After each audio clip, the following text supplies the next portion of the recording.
Doo-doo. Heavy hitters live. Lock in. Yeah, we got the heavy hitters in the house tonight, dropping knowledge, making sure the future's bright. It's Mad Mike, Sports, and Jew Talk laying down the law. With the Don and 6MK, we breaking down each flaw. The stats, the facts, and the truth. Heavy hitters live. That's right. The stats, the facts, and the truth. Heavy hitters live. Let's go!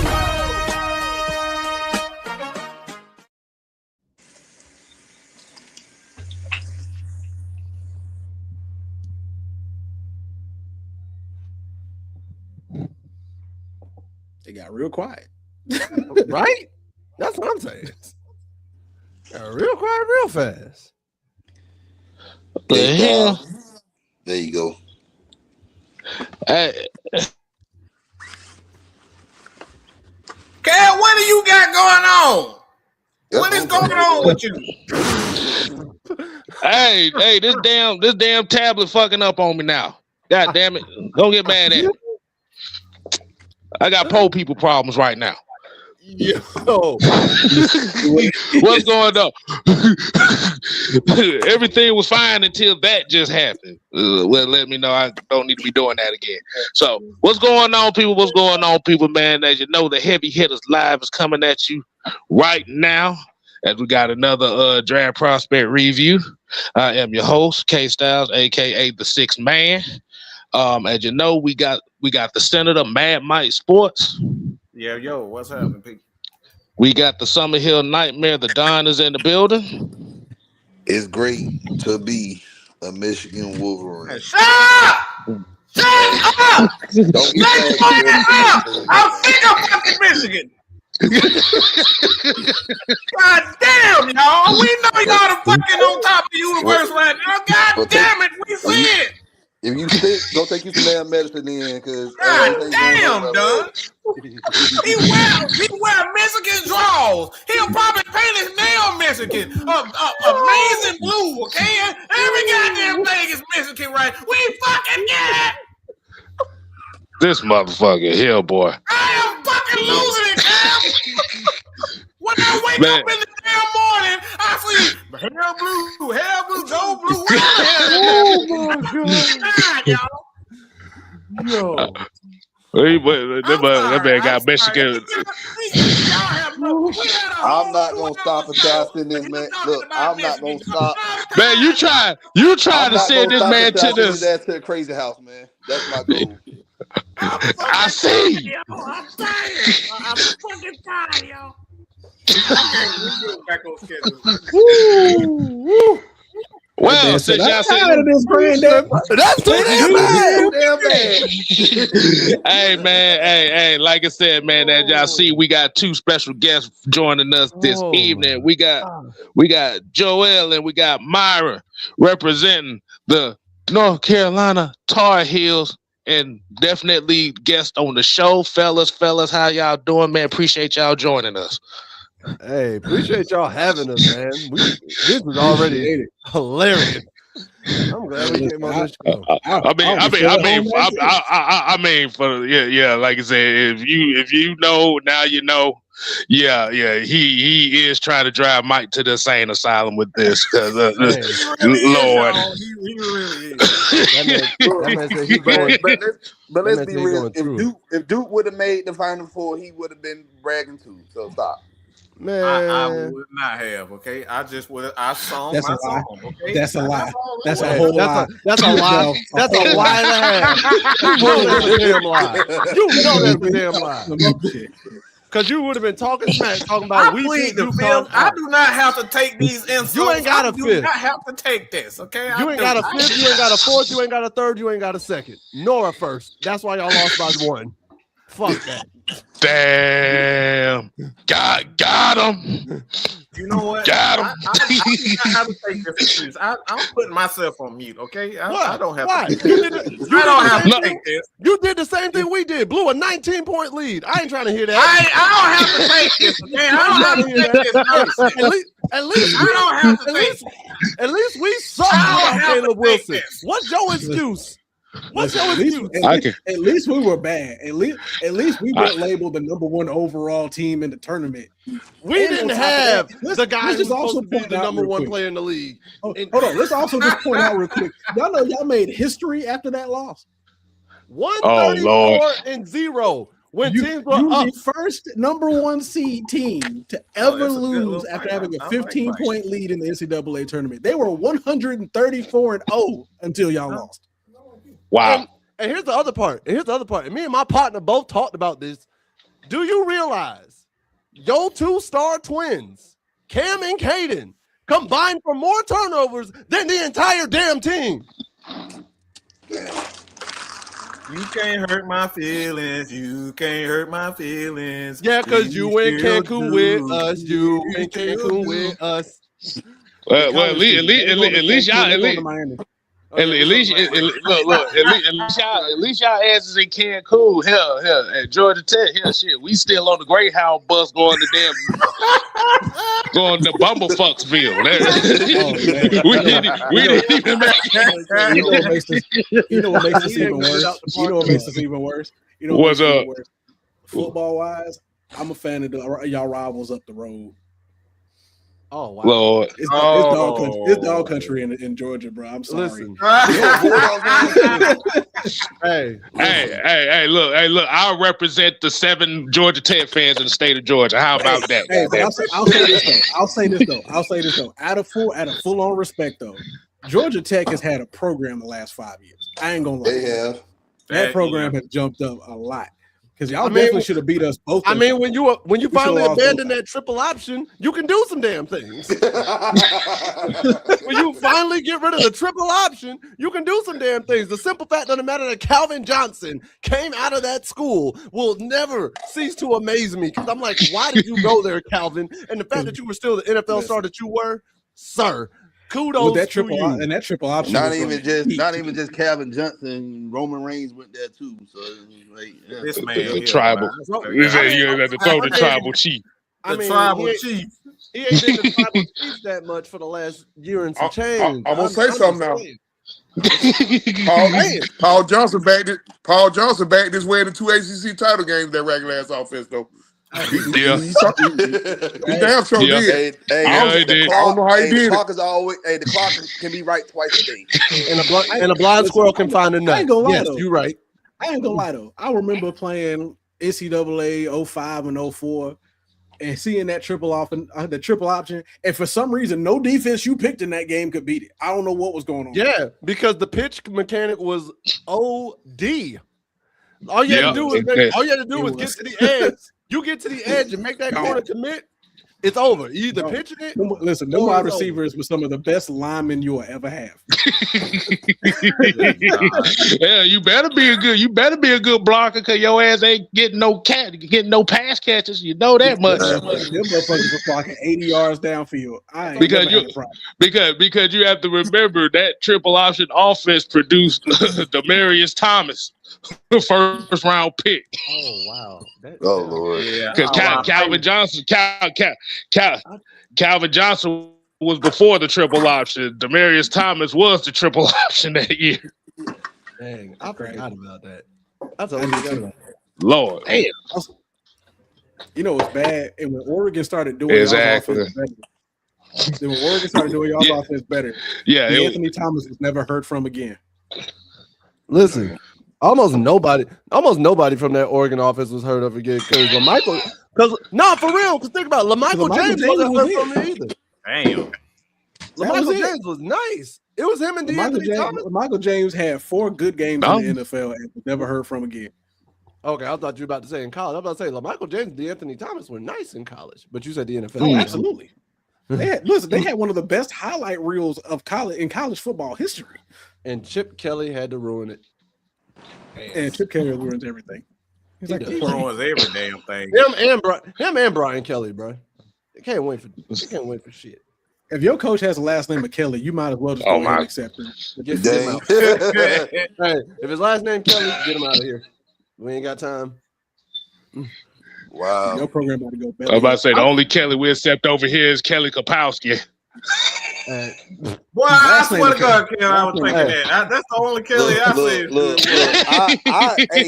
I like, but I'm gonna be honest with you. I like Chip Kelly at Ohio State back in 24.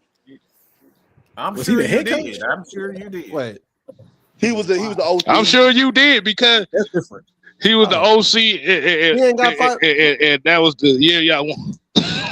No, we didn't win the national championship in 24. We still beat Ohio. That was 23. We still beat Ohio, but they still won the national championship. I'm like, okay, y'all won y'all natty, but y'all still didn't beat us. Oh Lord. Y'all lost to an unranked team, and they still got ranked, and they only moved down 3 spots. That's why I'm like, bro, they always favor Ohio State and Alabama. It's the brand recognition. Yeah. Like, it's brand recognition. Of course, they ain't gonna knock them down like they should. What makes a good evil organization? Brand recognition. It's the same reason why the USC Trojans always get ranked in the top 25 at the start of the year in the preseason poll, but then drop off by week 3. I'm like, they're not good, bro. Stop putting them up there. Them Notre Dame and Bama. Hold up, at least I'm gonna say this, and he hates Notre Dame, but he can attest. This past year was Notre Dame's best. I will give it. Years past, Notre Dame has a cupcake schedule, but at least Notre Dame can go 12-1, 13-0 on their schedule. Southern Cal is usually 3-4 by week 7. Crazy. I'm still scratching my head and how the hell we lost to USC this past season. I'm like, bro, all we had to do was run the damn ball, but nope. Listen, we had Chip Lindsey. We had Chip Lindsey as our OC. 9 times out of 10, whenever you got a game that's winning and you hear we stop running the ball, 9 times out of 10 you gonna lose. Yep. I live that pain out now that everybody remembers that pain. Remember Chip Lindsey? Y'all remember Chip Lindsey very well. Sir, I wasn't trying to have you go through your depression today. It's fine. I'm talking about him. He know what I'm talking about. He brought up his own depression. I'm like, you didn't have to go through that today. We didn't have to do that. Oh, listen. I'm not going. I said my pain ain't that deep now. Because remember, it's been almost 10 years. Not even that. After he repeated the mistake 2 more times. Yeah, you're right. You're right. I wash my hands of it. You're right. Oh wow. Excuse me. What are you all speaking of? I mean, I'm not gonna speak on it. I just know the date happened a few days ago. That's all I'm gonna say. I'm already working on suspension number 8, so I'm gonna mute myself. Suspension number 8. God. Oh yeah. That's true. That's true. That's our OG right there. Usually he gets suspended at least once a week on this channel. Jesus Christ. He said, "I'm one of those." What are you, the Draymond Green of the podcast? Yeah, I'm just gonna get Yes, he is. Yes, he is. Yes, he is. I'm a God-fearing man with Christian morals and scruples. He's the ball. Did you say? Look, he's the ball. He's no longer on the podcast. Did anybody just hear that? Right there, he said scribbles. He said scruples. He's the Paul Heyman of the group. That's what he is. He's Paul Heyman of the group. That man said, I'm a God-fearing man with scruples. So unfortunately, I brought up the unfortunate 28-3 mess. You mean February the 4th, 2017 at 11:37 p.m. Oh, you got to fire him up now. Joel, you got to fire him up now. Now you got to fire it up. Now you got to fire him up. Because ain't no way. What do you mean by that? I almost went into a panic attack. Please. What do you mean by that? See. Now he went from a God-fearing man. Now you about to see the demon come out. Now. Now he with the scripples. I want to hurt them. I want to hurt that man bad. You never know. You never know. I want to hurt that man bad. Listen, our demons might team up on this one. I don't know because I want to hurt that man bad. Listen, I really do. I want to hurt him bad. You should have been in the room when I first talked about that. You should have been in the room. Hey, I'm gonna tell you right furniture now. Moved on its own. I'm gonna tell you right now. I was afraid to call this man. I was afraid to call that man. Like when it happened, all I can say is, Kyle Shanahan will never win a Super Bowl. We agree with you. He's a creature of habit. He's a creature of habit. He gonna always revert back to the same thing. He's done it. He's done it 3 times. Oh, no, how you lose the Super Bowl the same way, 3 straight times? You learned nothing. Easy. Yeah, absolutely. He's not. He's too arrogant. He's the smartest man in the room. Kyle Shanahan, excuse me, Kyle go take a Shanahan, has to be the smartest man in the room. I despise that man. Like, I literally loathe that dude. Like, I'll spit in his face. Kyle Shanahan cursed us when he left. And I know he did. It was some black magic he caused when he left the building. Because I guarantee that's the reason why we've been looking like we've been looking and getting the coaches that we've been getting. I guarantee you. He can't curse nobody without cursing himself. It was Arthur Blank's water. That's what he did. He poured stupid in Arthur Blank's water. That's why we hired Arthur Smith and kept him for 3 damn seasons. Yeah, I mean, at the end of the day, I think everything going well now. We got rid of Rich McKay. He ain't making decisions anymore. You brought in Matt Ryan. Thank God. You know, I think Matt Ryan is going to, do some good things with us. You know, Ian Cunningham and Kevin Stefanski.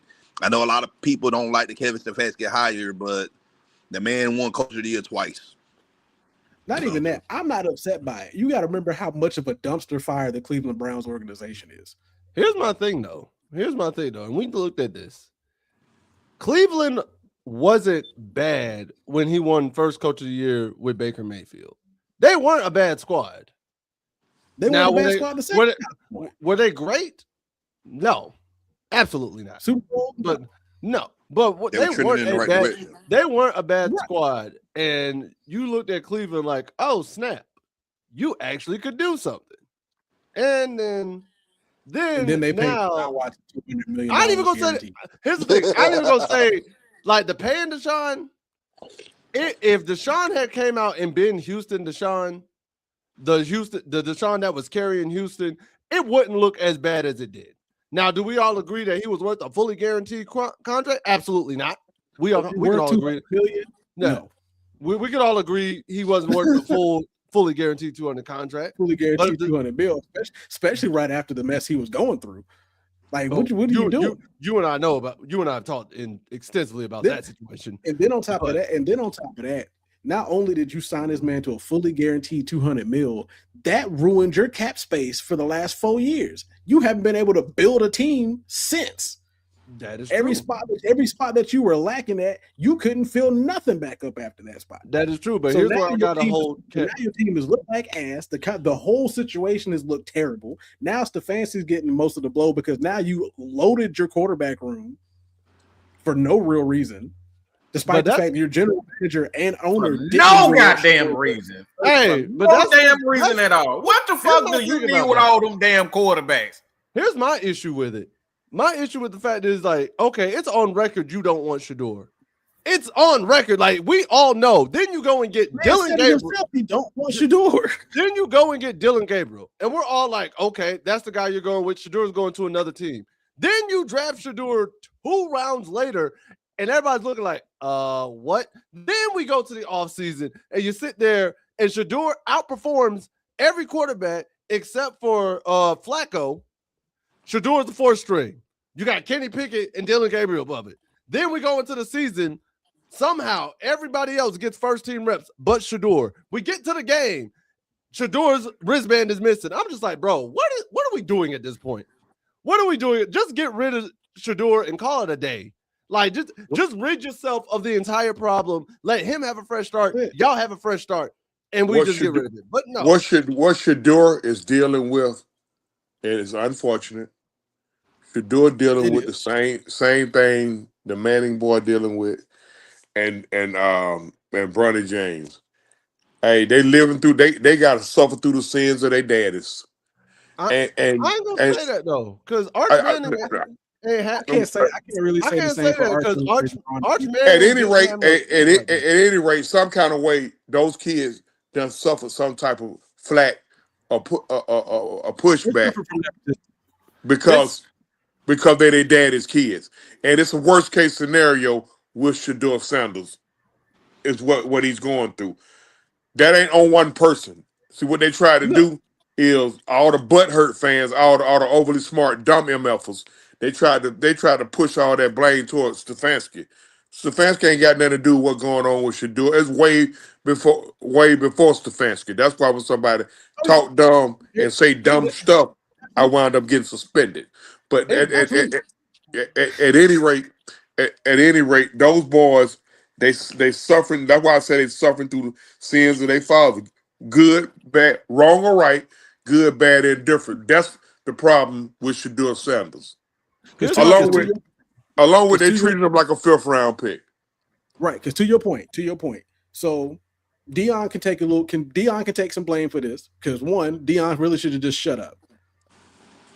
Because automatically coming into the draft process and telling teams that, oh, my son's not going to play here, he's not going to go there, he's not going to do this, do that, blah, blah, blah, blah, blah, and then backtrack and talk about, oh, it's his process, it's his career, I'm not going to get involved. You were involved from the jump. You were talking already.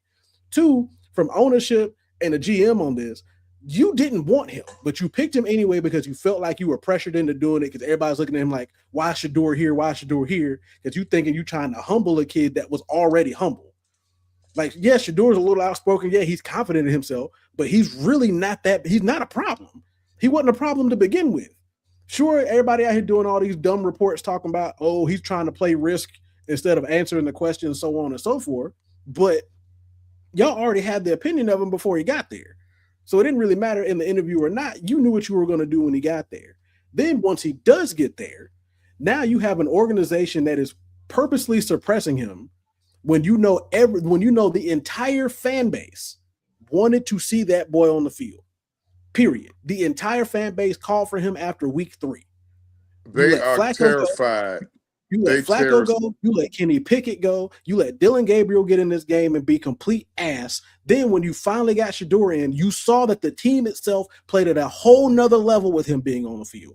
Yeah, was he extremely successful? No. Did he have his qualms and his rookie mistakes? Absolutely. But the team looked different with him on the field, point blank, period. My thing is this too, with that, and this is where Stefanski's also got to hold some blame. There's no way you're a team that's losing. The whole purpose is to win the game. We all can agree on that. Your whole purpose is to win the game. Shedeur goes down, leads you on a drive, throws the game-tying touchdown, and you sub him out to run a reverse on the 2-point conversion with your rookie running back? When Shadeur's already engineered this drive, that's not something a coach of the year would do. Now, and my co-host, we talked about it. He's flat out said he believes that was probably higher ups telling Stefanski what to do, and Stefanski. I don't know why you don't see that. No, here's the thing. Stefanski, I see it. However, Stefanski knew he was going to be cut anyways. Stefanski knew his job in Cleveland was up. His job in Cleveland was up. He knew he was gone. So rather than just bend to the will of the owners, you can go and say, you know what? I want to win the game. The fans are going to want to win the game. I'm going to make you look bad as ownership for firing me and then making Shedeur look bad. So at the end of the day, it's like, okay, cool. We won the game. That's what fans want. But here's the thing, though. Go ahead, man. I was going to say, so the other piece of information that I ended up learning after Stefanski got hired was Stefanski gave up play calling duties. He wasn't calling plays. The guy that we have now that he brought in for OC for us is now going to be his second year as an OC. Tommy Rees was the play caller. But when did Tommy Rees was his OC? He gave it up early in the season. Like how early? Was it before or after that game? It was before that game. Because So Tommy Rees was making play calls for pretty much the whole back half of the season, as far as I know. Oh God! So and Tommy Rees is not a bad. And Tommy Rees is not a bad play caller either. He's not. He's adjusting to the NFL. He's Yeah, adjusted because to he's the been a NFL. play caller before, but he was a play caller in college before the NFL, so he's adjusting Notre to that difference. Dame, Notre Dame, Yeah, he was a and Notre Dame Bama. play caller for a while, so he's not new to being an OC. He was just new to the NFL game of being an OC. Okay, so he kind of had to cut his teeth a little bit. He kind of had to bump his head and make a few mistakes. And You unfortunately, to get better, right? And we know that about Zach Robinson. Hell, Zach Robinson that was my whole point on Zach Robinson. Don't you say that man's name in here. Why not? we hate that man, bro. Listen, why not? Listen, if y'all say that name enough, my co-host is gonna have an aneurysm on the show. For what? He was a rookie. We will. True. Let him talk. Let him talk. True. All right, I'm gonna mute myself. All right, You're working on that suspension right now. The way that Zach Robinson make my balls itch. Let me count the ways. Watching him call plays, I feel like I'm having a stroke every game I watch it. Because explain to me. Let him talk. Explain to me how, and I'll do one big specific one. How in the world on 4th and 1, you have to get this 4th and 1 done? Your offense is so predictable that the cornerback literally knew the play based off of just the motion. We have been sitting in this bullshit ass pistol offense all season at this point. You go in, you run this quick little out to Drake London. Why are we in the pistol? Why were we in the pistol? True. Let him finish up. Let him land it.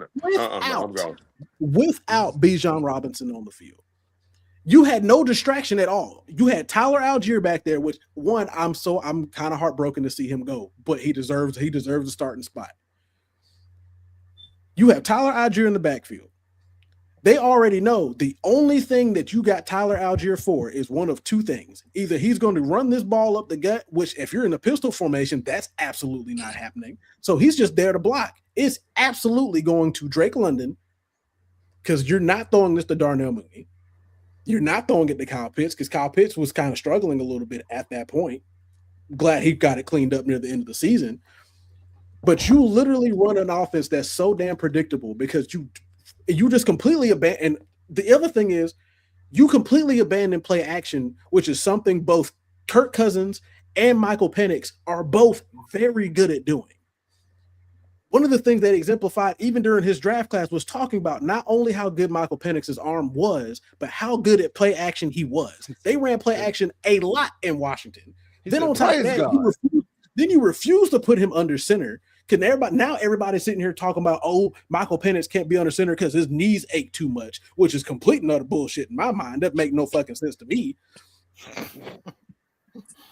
Then you got people out here talking about, he can't get under center, he can't move well enough. Did you not watch him the last 4 games of last season under center, moving just fine? Then when you do put him under center the 3 times you did earlier in the season, he moves just fine. You just don't run it because you don't know how to work with the man. You know why you don't know how to work with the man? Because when you're on the sidelines between drives, you don't talk to him. He is by himself on the bench talking to either Kirk Cousins or another random player. You don't talk to nobody. What kind of offensive coordinator are you to sit here and say, the offense is good when you sit there and watch it flounder game after game after game after game after game?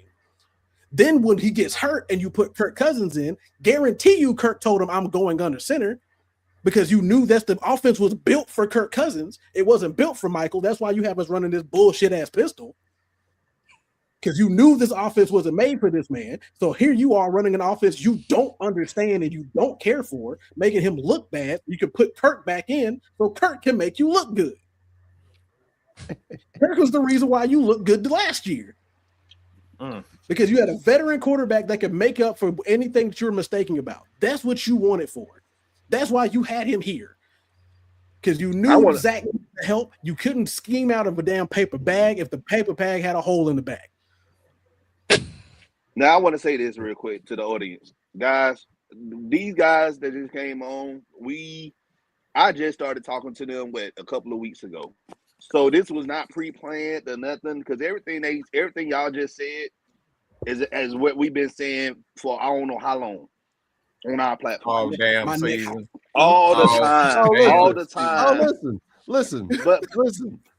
This man has been telling me this. I need to talk. I need to talk.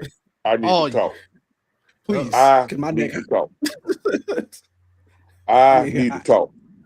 Go ahead, Drew. Go ahead, man. Go ahead, Drew. First of all, all of y'all can take that shit, turn it sideways, shove it up y'all asses. Y'all just looking. See, this what I be talking about. Everybody gotta find somebody to damn blame. Your problem ain't Zach Robinson. How the hell you gonna sit up here and give a man hell who ain't never called plays before, but you just sit up here 20 minutes ago with that bullshit and you justified the Reese guy? They the same person. That's why I asked that question.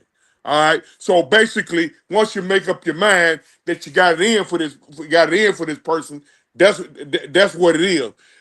Your problem with Raheem Morris, dumbass. Raheem Morris should have brought somebody in here and put somebody over the man to teach him how to call an NFL football game.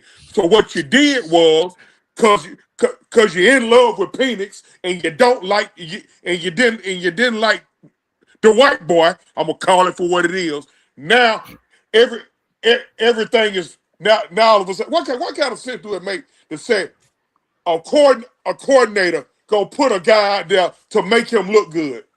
What kind of sense? That shit's dumb as fuck. How you gonna say that? He's supposed to go out there and do whatever he can do to win the game. Now I'm done.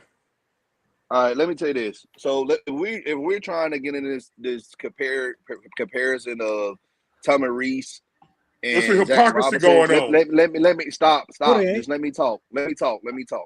Right, everybody had the opportunity. Everybody had the opportunity to talk. Tommy Reese had more play calling experience than Zach Robinson.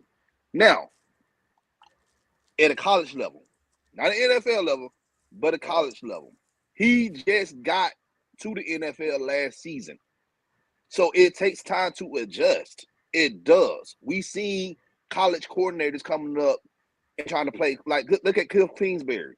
Remember, he was in Arizona. This shit didn't work. But he go to Washington, and what? They look okay. He look okay as a play caller. It takes time. Now let's look at Zach Robinson.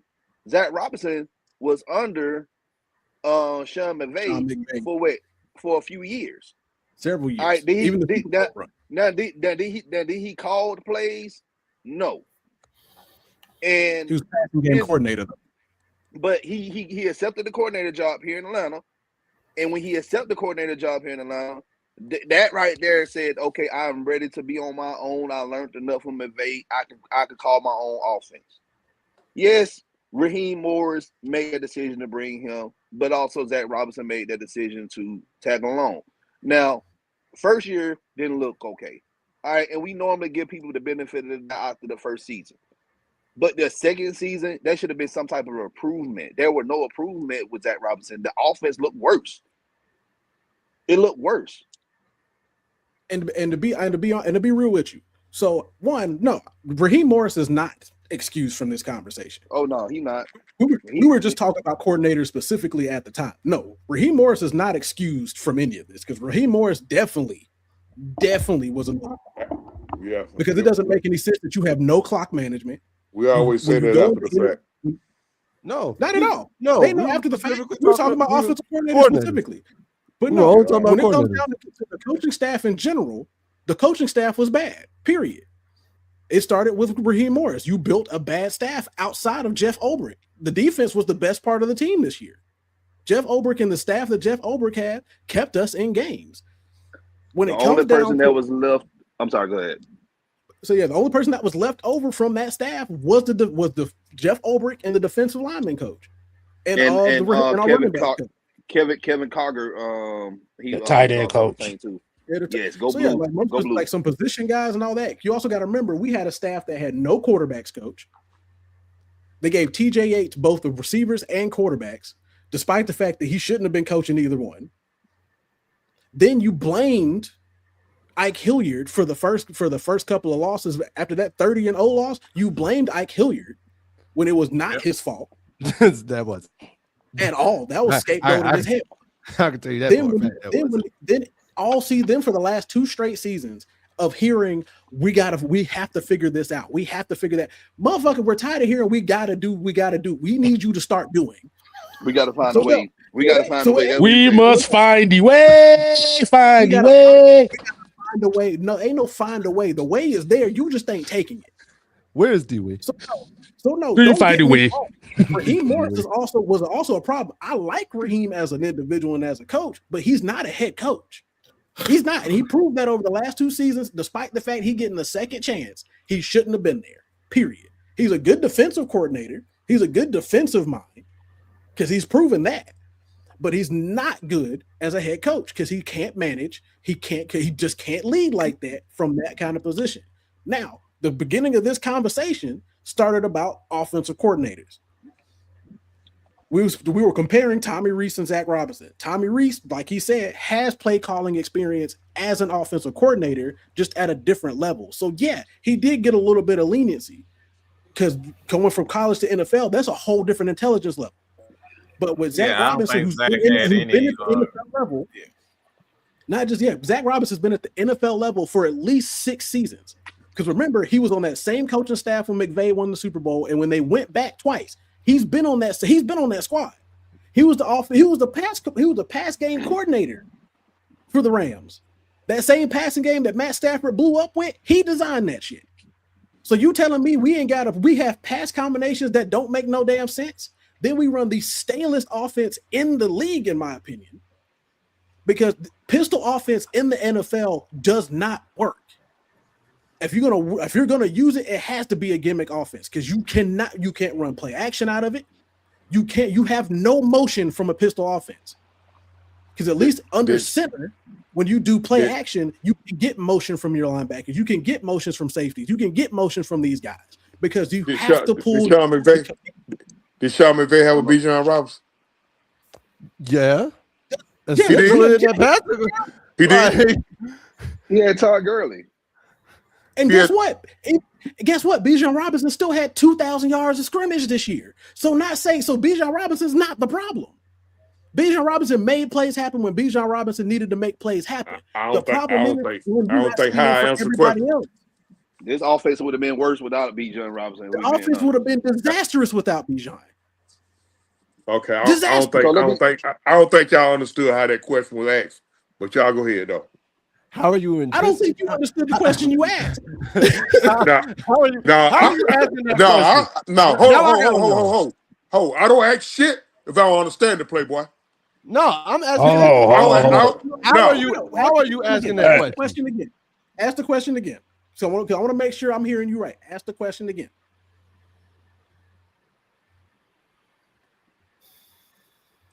No disrespect here. Please repeat the question so I can properly answer your question for you. Oh. Okay.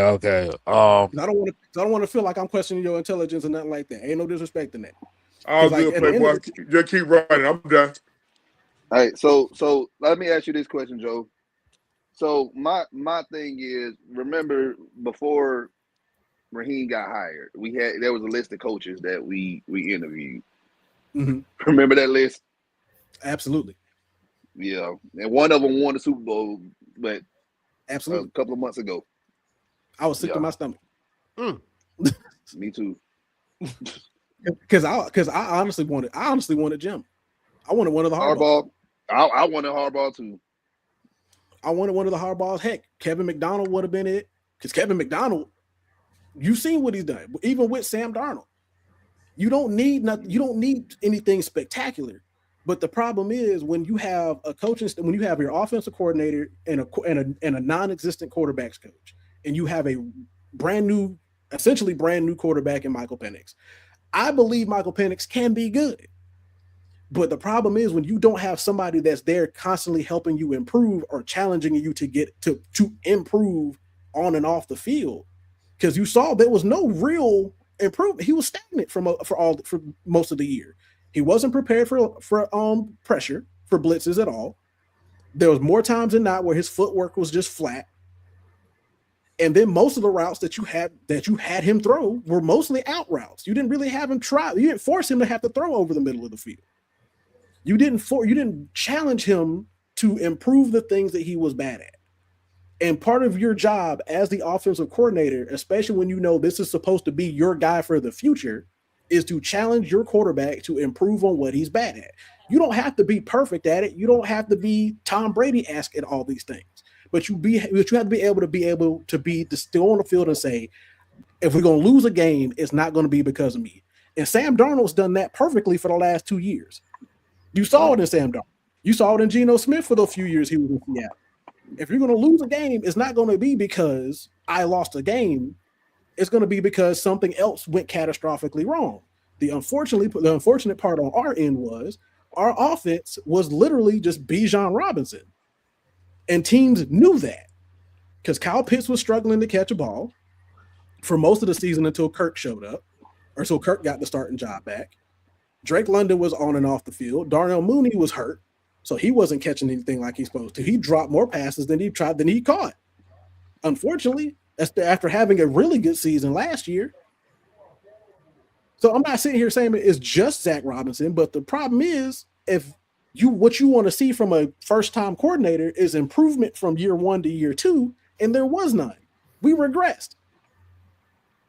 Even with on top of that, the other part of our staff is we didn't get enough depth at receiver.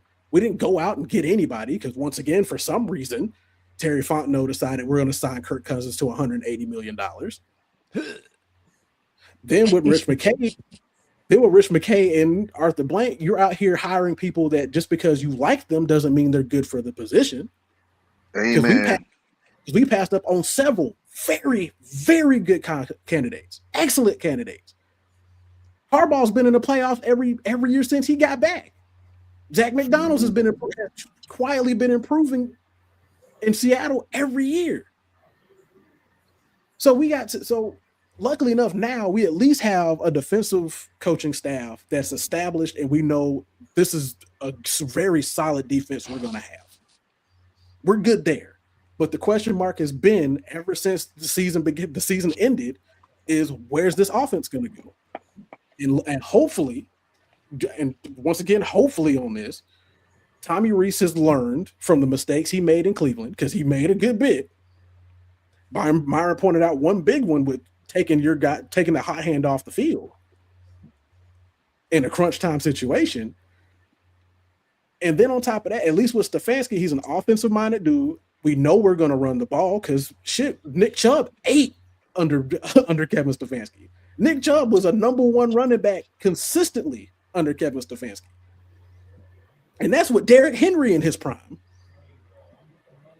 Yeah. So I'm going to say this. Ahead, became an actual name under Kevin Stefanski. So you can see, so hopefully that happens for Kyle Pitts again, like his rookie year. I do have something to say. I do. You know what is amazing? How folks sit up here and get amnesia on how this fan base act and the whole city act. If number 7 don't get his damn touches. Oh, they do act through 3 play callers. Yeah, through 3 play callers. A lot of the mistakes that he made was predicated on getting 7 the ball. We all saw it, but people choose to turn a blind eye to shit. Excuse my French, but my Spanish is work. People choose to turn a blind eye to stuff because they already got their mind made up on something. That's what irritates me. But the unfortunate piece everybody see the same thing. That was their promise. They promised to do that. Morris and Robinson promised to get the ball in Bijan Robinson's hands in any way they could. They said that all offseason. That was the constant. Here's my other question to that though. Here's my question to that though. Why in what sense would you be mad? I get in certain situations if your guy's tired and whatnot. Definitely take him out, sub him out, do what he got to do. But why wouldn't you want the ball in your star's hand? It ain't about not wanting the ball, no. ball in the star's hand. I don't know if you asked me that question. I'm it just ain't saying. about that. What the point I'm trying to make is, there's a whole big old stick made about how Zach ain't improved from year 1 to year 2. That fuck shit. He it's no type of improvement. He ain't learned nothing. But everybody know what's been going on ever since 7 got here. Arthur Smith lost his damn job because he didn't report that man headache. And we here 3 years later blaming a coordinator because he didn't make it work because he had to feed him, and we all know he had to feed him. But my question is, no one's giving Raheem Morris a pass, Drew. No one's giving Terry Fontenot a pass. He just literally ran down. It was the organization from the coaching staff all the way up. That's what he said. That's what they said. It ain't just, we're not just blaming Zach Robinson. Okay. I think the other aspect is too, when we talk about growing as a coordinator and growing as a play caller. Yeah, you're right in the sense that you can't always just go straight to your number one guy, like, because if teams key in on it, obviously they're going to just blitz it. But at the same time, as you're growing as a coordinator, you start to develop different ways to still get those touches, but open up other things. You start to get more creative. And I believe my co-host is saying that with Zach Robinson, his creativity did not grow between those years. It didn't. Like, I'm being as honest as I can. It didn't That's grow. that word again, creativity. Also, coordinators. We talk about coaches have a short leash. Somebody elaborate on creativity. Creativity. This one, I got to hear this. No, somebody elaborate on creativity. Hold on. The truth of the matter is, the reason why like you said, the reason why it said the improvement wasn't there in year 1 or year 2 is just for the simple fact that it's been the same complaint both years. Because you got to remember, when he first got here, the major complaint was they were too much into the pistol. Now, that was with Kirk Cousins as a quarterback. Go to year 2, what happened? The same complaint. Too much in the pistol with Michael Penix. And the thing about it is, did the offense really improve, especially when you go to the fact that you had a wide receiver core in 2024 in which you had 3 wide receivers. Yeah, 2 1,000-yard receivers, and you had 3 wide receivers over 800 yards. Then you go to 2025, which was last year. Even then, you still almost had 2,000-yard receivers. But guess what, Kel? What's up? I got to remember like an elephant. Guess what? 2 years ago, we was complaining about him getting too cute, huh? Y'all remember that? Jet sweeps and shit on 4th and 1. Well, we complained about that, right? Well, we complained about that. What was we not? Who didn't complain about it? The following year, he dumbs it down. Now he's too dumb. Make it make sense. But the thing is, nobody said it was dumb.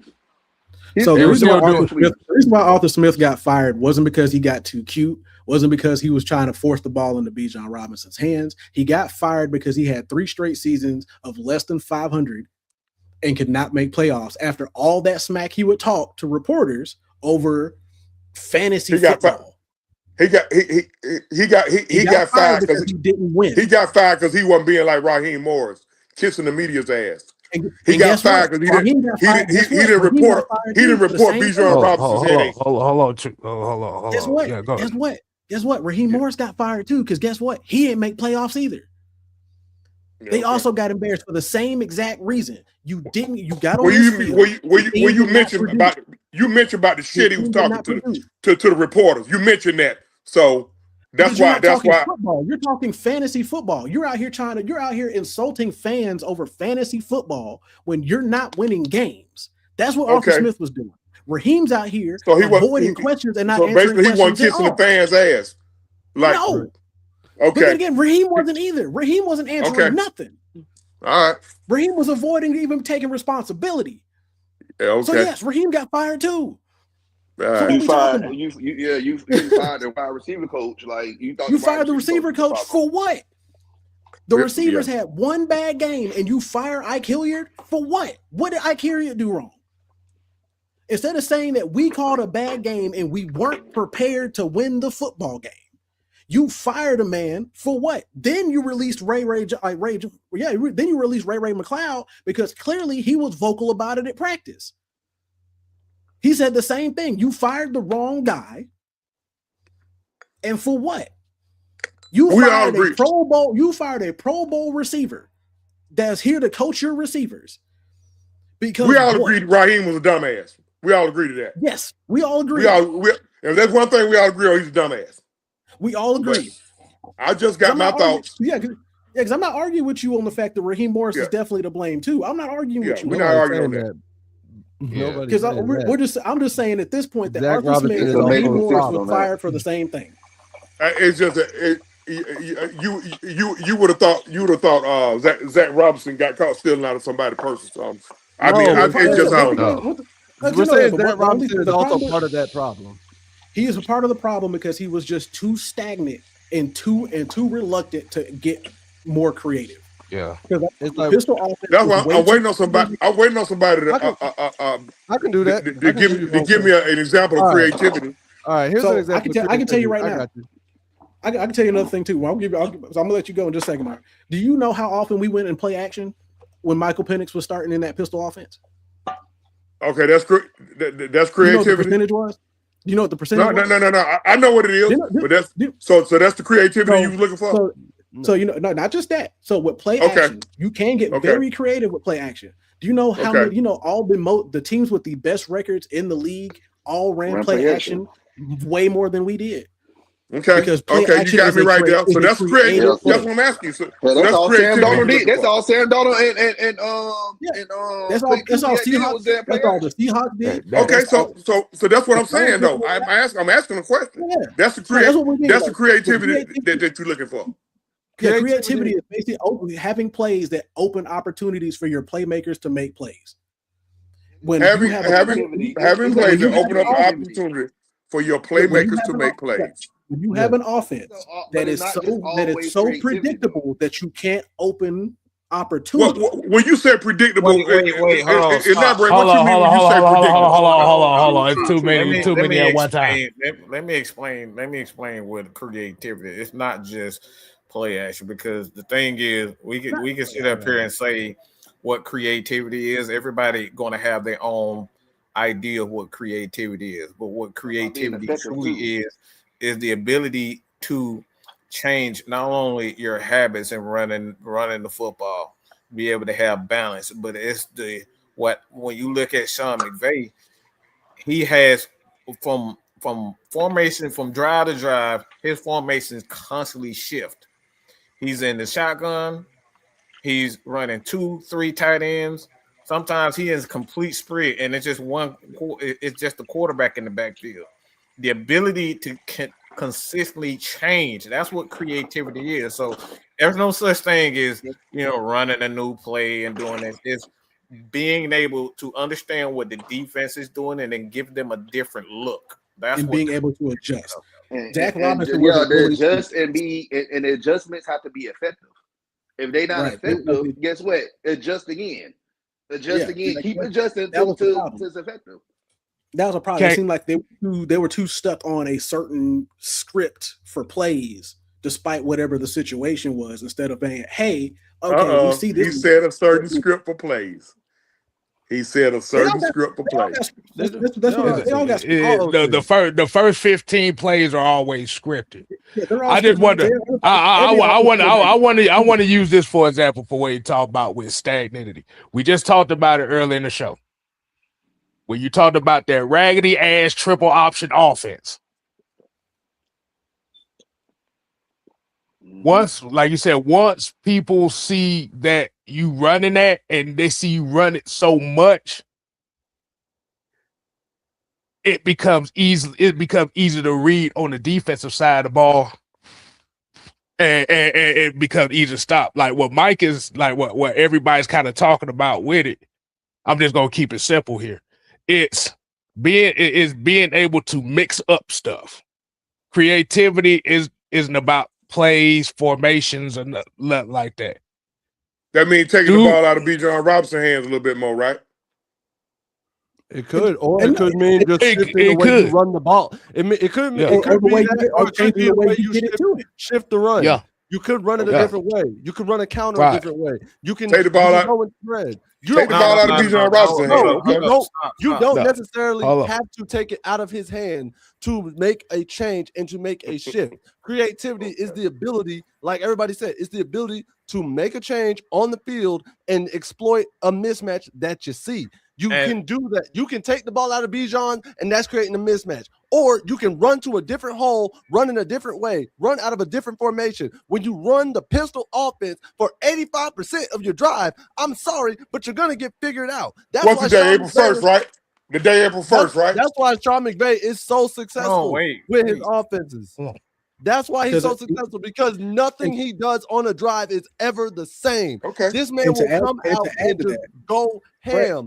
And to add to that, the perfect example of him being stagnant and not being able to adjust was in that San Francisco game this year when they ran that quick out to Drake London that got intercepted or got knocked down. That cornerback said flat out himself, when you go and look at film, they know when they bring Drake into that motion and he's on the outside, they already know it's literally one of two plays. That is it in this situation. They don't run nothing else. That's what we mean. And they know for when teams can look at a tape, know that you won't change up from this play. He is guilty. I'm writing this down. He is guilty of being. Okay. Hold on. I got true. He's not perfect. Okay. All right. True. Truth. I got a question for you. Do you feel like Tyler Algier didn't get the ball enough last year? I feel like he could have got the ball a little bit more. Absolutely. I agree too. Because the only reason creativity. Pardon me? I mean, doesn't that go back to the question of creativity and being more effective and using all your pieces that you need? He needed to feed the running back that we no longer have. Hold on. To be more creative. He's just saying the same thing. He I'm ready to talk about Mark. He needs to make sure he runs more play action. Because like I said, what it sounds like. Because what it sounds like is because you kind of brought up Bijan Robinson a lot, and that's why I asked the question: did you feel like they took the ball out of Tyler's hand a little more than what you thought? I think that's where kind of that frustration right there is coming out of. That we like I said, and tell you truth. I'm gonna be 100 with you. When we drafted Bijan Robinson, I didn't like the fact that we drafted him, especially since we just had Tyler Algier coming off 1,000-yard rushing season. Who else said that, y'all? Who else said that? Hold on, let them talk. Hold on. I didn't like it. A lot of people said it. I didn't like it. I ended up getting shut up real quick because Bijan is a very good ball player, very good football player. Do I believe that Tyler Algier should have got his carries cut as much as they did? No. Because if you're going to call it the best running back duo in the league, then you need to feed the other half of the duo. Now, I'll admit Tyler Algier also has some of the highest levels of rushing touchdowns compared to some other backup running backs in the league this year. He had more rushing touchdowns than normal. He actually had more rushing touchdowns than Bijan did. But the other problem is, I feel like you still could have had both of them on the field a little more often. You could have given him the ball more often. But when you know you have a cheat code in a running back that is Bijan Robinson, of course, you're going to give the ball to Bijan more often. once again, I'm with you. I was with you initially. I didn't like Bijan being there. I was like, why did we draft another running back when we just got a dog in the backfield with Tyler Algier? I didn't understand it. Now I'm eating crow now because the man just broke the record for 2,000 for the quickest to get 2,000 yards of scrimmage in a season at his age, breaking Christian McCaffrey's record this past year. And yeah, I don't disagree that there are times that they just shouldn't have forced it to Bijan and should have got the ball somewhere else. Nobody in here is disagreeing with that. But in certain situations, when you know game's on the line and you need somebody to make a play and you know the playmaker is 100% Bijan Robinson, then okay, you kind of just got to do what you got to do. Unfortunately, it would have been either Bijan or Drake London, but Drake London was hurt for 5 and 6 games this year. And here's the problem. But hold on, but here's the problem too. And this is one thing we got to pay attention to. Like you said, when we're talking about Bijan Robinson, the amount of touches that he got, like you said, you got to count the receiving game too. Because if you really look at the receiving numbers, they didn't have a choice at all. They didn't have a choice. David Seals. We had David fucking Seals who was about 400 fucking snaps. When David Seals is your second leading receiver, come on. With 18 catches on the damn year. Come on. That's Zach Robinson fault. We're not saying no, that's Raheem Morris and Terry Fontenot's fault because you didn't go with my play. That's front office problem. That's front office fault. I'm not blaming Zach Robinson for that. That's not his fault. He didn't have that. He did what he did. You had what you had. Being I think we going. I think we going in circles with this conversation. Yeah, because the thing about it is we all saying the same thing. It really what it just come down to. Truth is angry. Truth don't like when people criticize certain coaches. That's kind of like you got to remember. Truth is a coach. At the Go end ahead, of the day, and lazy ass takes. That's what they are. Hold on. It's the truth. If you watch the film, it's not fucking lazy. It's not lazy. It's not lazy takes. Everybody have an idea. Of when you look at the game, you look at the game a different way. I look at the game a different way. Everybody feels like some people feel like the quarterback should be the leading rusher. Some people think that the running backs, when you got two running backs, both should split the carries. Other people feel like you should give the best running back most of the carries, and then you get other guys. It just comes down to a preference, and that's where I'm a DB. I played DB and I coached DBs and I coached defense. That's all this coming down to. Yeah. So like when we get into whether or not this person is bullshit and this person, look, it comes down to an opinion. Nobody's wrong. You know why? Because both of them fuckers are gone. They gone. Bizon's still here. Tyler got picked up. We could have got him. We could have got him back. He could have came back for the same amount of money that he signed with Arizona. But guess what? Tyler decided to leave. He wanted to be lead back. He decided to leave. So we can sit up here and say Zach is the problem and Raheem is the problem. Both of them bitches are gone, okay? Both of them gone. And hallelujah. A potential starting job. It's everybody's fault, okay? You know what another problem I had? The other problem I had is when the season was pretty much a wrap. It took forever for us to see Kobe Bryant get on the field. We didn't even see old buddy that we drafted from San Diego State? Clark Phillips. Not Clark Phillips. Utah. Oh, Utah. From San Jose State. Nick Nash. Nick Nash didn't even hit the field. Chris Blair didn't hit the field. Dylan Drummond ain't hit the field. Like there was a lot of moments where there's people that we might as well just see what they got. And we didn't see them till the last 4 games of the season. And heck, Kobe Bryant, unfortunately, his first starting role was against Mike Evans. So he might not have looked great, but I think he did a solid job. For a rookie going against a certified Hall of Famer. I do too. How about that? I That's do Mike too. Evans. Like Mike Evans cooking like vets. Yeah. Like seasoned vets. But that goes back. That goes back to what I call the overseer. That's the head coach's responsibility to make sure everybody gets burned.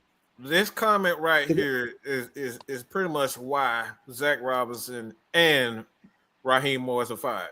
Okay, this should have never happened. Read this.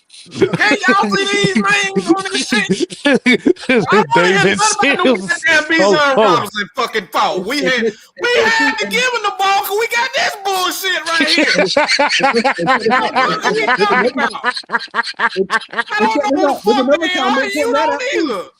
And guess what? We won't even get a chance to see what Nick Nash does because he's in Washington now. He been Washington. We let a guy walk away because we wanted to play this bullshit right here. Who the hell y'all gonna pick up on your man franchise? Maybe Cordero Hodge. That's it, ain't it? Maybe not him. even just the receiver. We let Cordero Hodge go. We don't even got him anymore. He's gone. Okay. So the point is, the point of this is why these guys had to go. Everybody has a point. Yeah.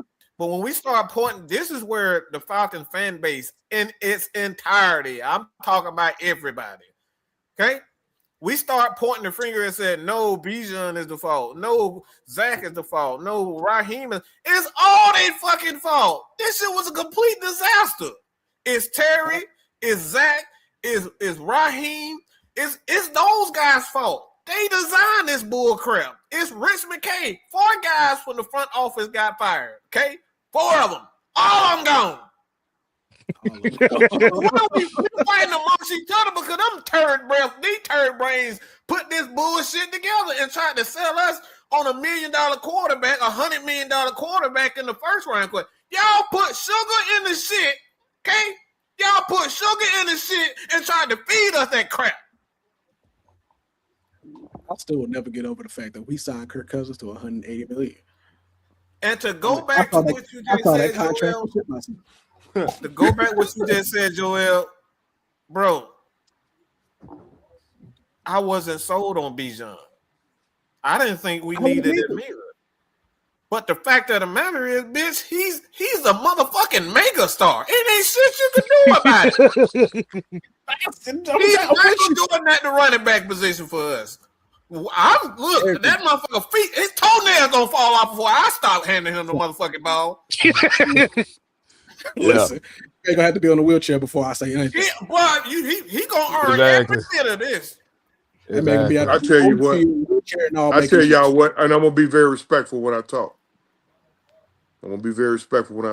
First of all, we all see shit through different lenses. That's kind of to my point.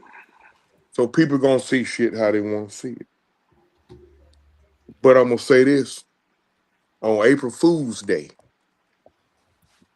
we gonna revisit this conversation. April 1st, remember, True said it. We gonna revisit this conversation. Now, we need, in my opinion, it's not a demand. This team needs nothing else to secure a wild card game. If they don't, that guy we just talking about is major draft capital. Now I'm done. No, but I'm done. I do not. Mike, go and suspend me. Mike, go. Let me know you suspend me. You so don't cause enough hell on this damn show already. What the fuck is suspending you gonna do? Hey, fire your ass completely. But no, I was saying, and I agree. I agree. 12 times I agree. Basement floor, basement level. You have to win the NFC South to keep Bijan and justify keeping him. We need a wild card.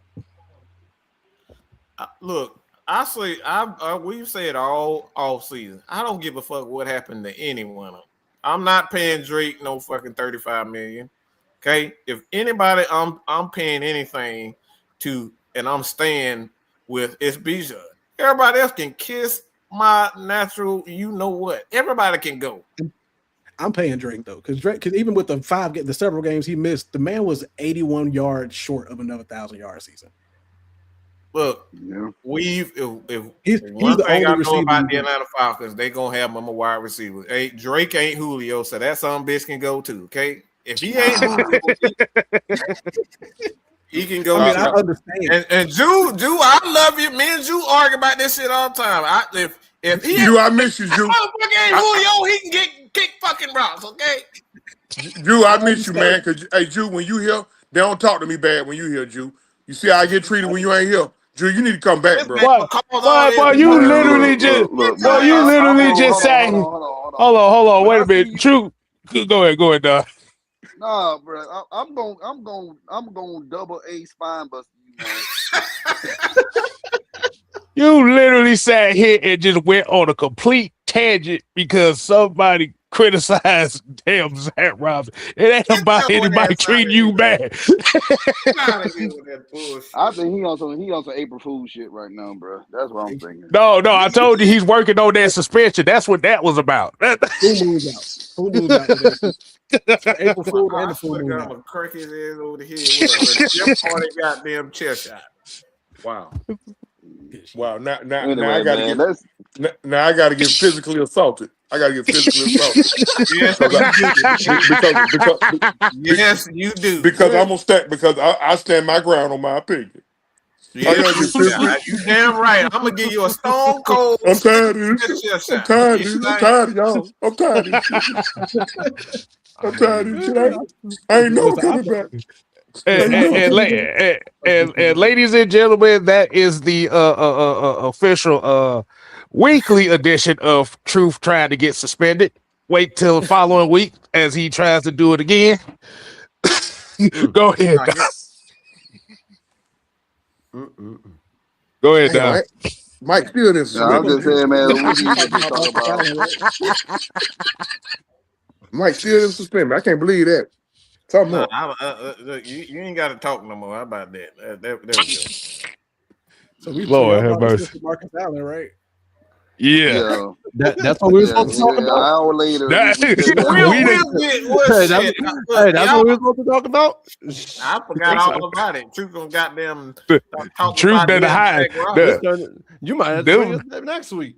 Yeah. We'll do that. Hey man, we have fun, man. I'm glad you guys came on because y'all get to see what the damn truth is. He was the one that was right about. You know what? Fuck Truth right about now. I ain't giving him no more goddamn accolades. Listen, man. Hey, I had to bust y'all balls, bro. I don't want to hear that shit, Truth. You're damn like you didn't have to. You just wanted to. I had to listen, man. Hey, look, y'all passed the truth test. See, we all good. Man, this man got to go. I ain't got to hear this shit. Damn. You got to go. Look. You goddamn red when you know what got him when you said something about goddamn Shanahan. See, this is what happens when you speak Shanahan. Exactly. Exactly. It's a damn disease to this dude. Hey, what'd you say? Hey, what'd you say? That was the trigger word. The trigger word to Shanahan. Hey, here's the thing though. Didn't Joel tell y'all every time Shanahan's involved, something gets poisoned? You damn right. He told you. He told. Hey, look. We. He told you. Hey man, hey, look. I know we were supposed to talk about Marcus Allen, but like I said, this just got too far right here, man. Like you said, man, we definitely got to get the redo this one. But so go ahead, man. Go ahead, All right. So well, a minute, an hour and 20 minutes. we just get to the main topic. Just make it fun, dog. Just make it fun for the last few minutes. Hey, yeah, let's say something about Marcus Allen. All right, because so Joe, how do you think Marcus Allen would fit with the Atlanta Falcons? Now we know we don't even have a first round draft pick, so I'm not speaking on Marcus Allen as he's going to be a day 2 pick, we know he's going to be a day 3 pick or even may not be drafted at all. I'll let you talk more about Marcus Allen a little bit for the listeners, man.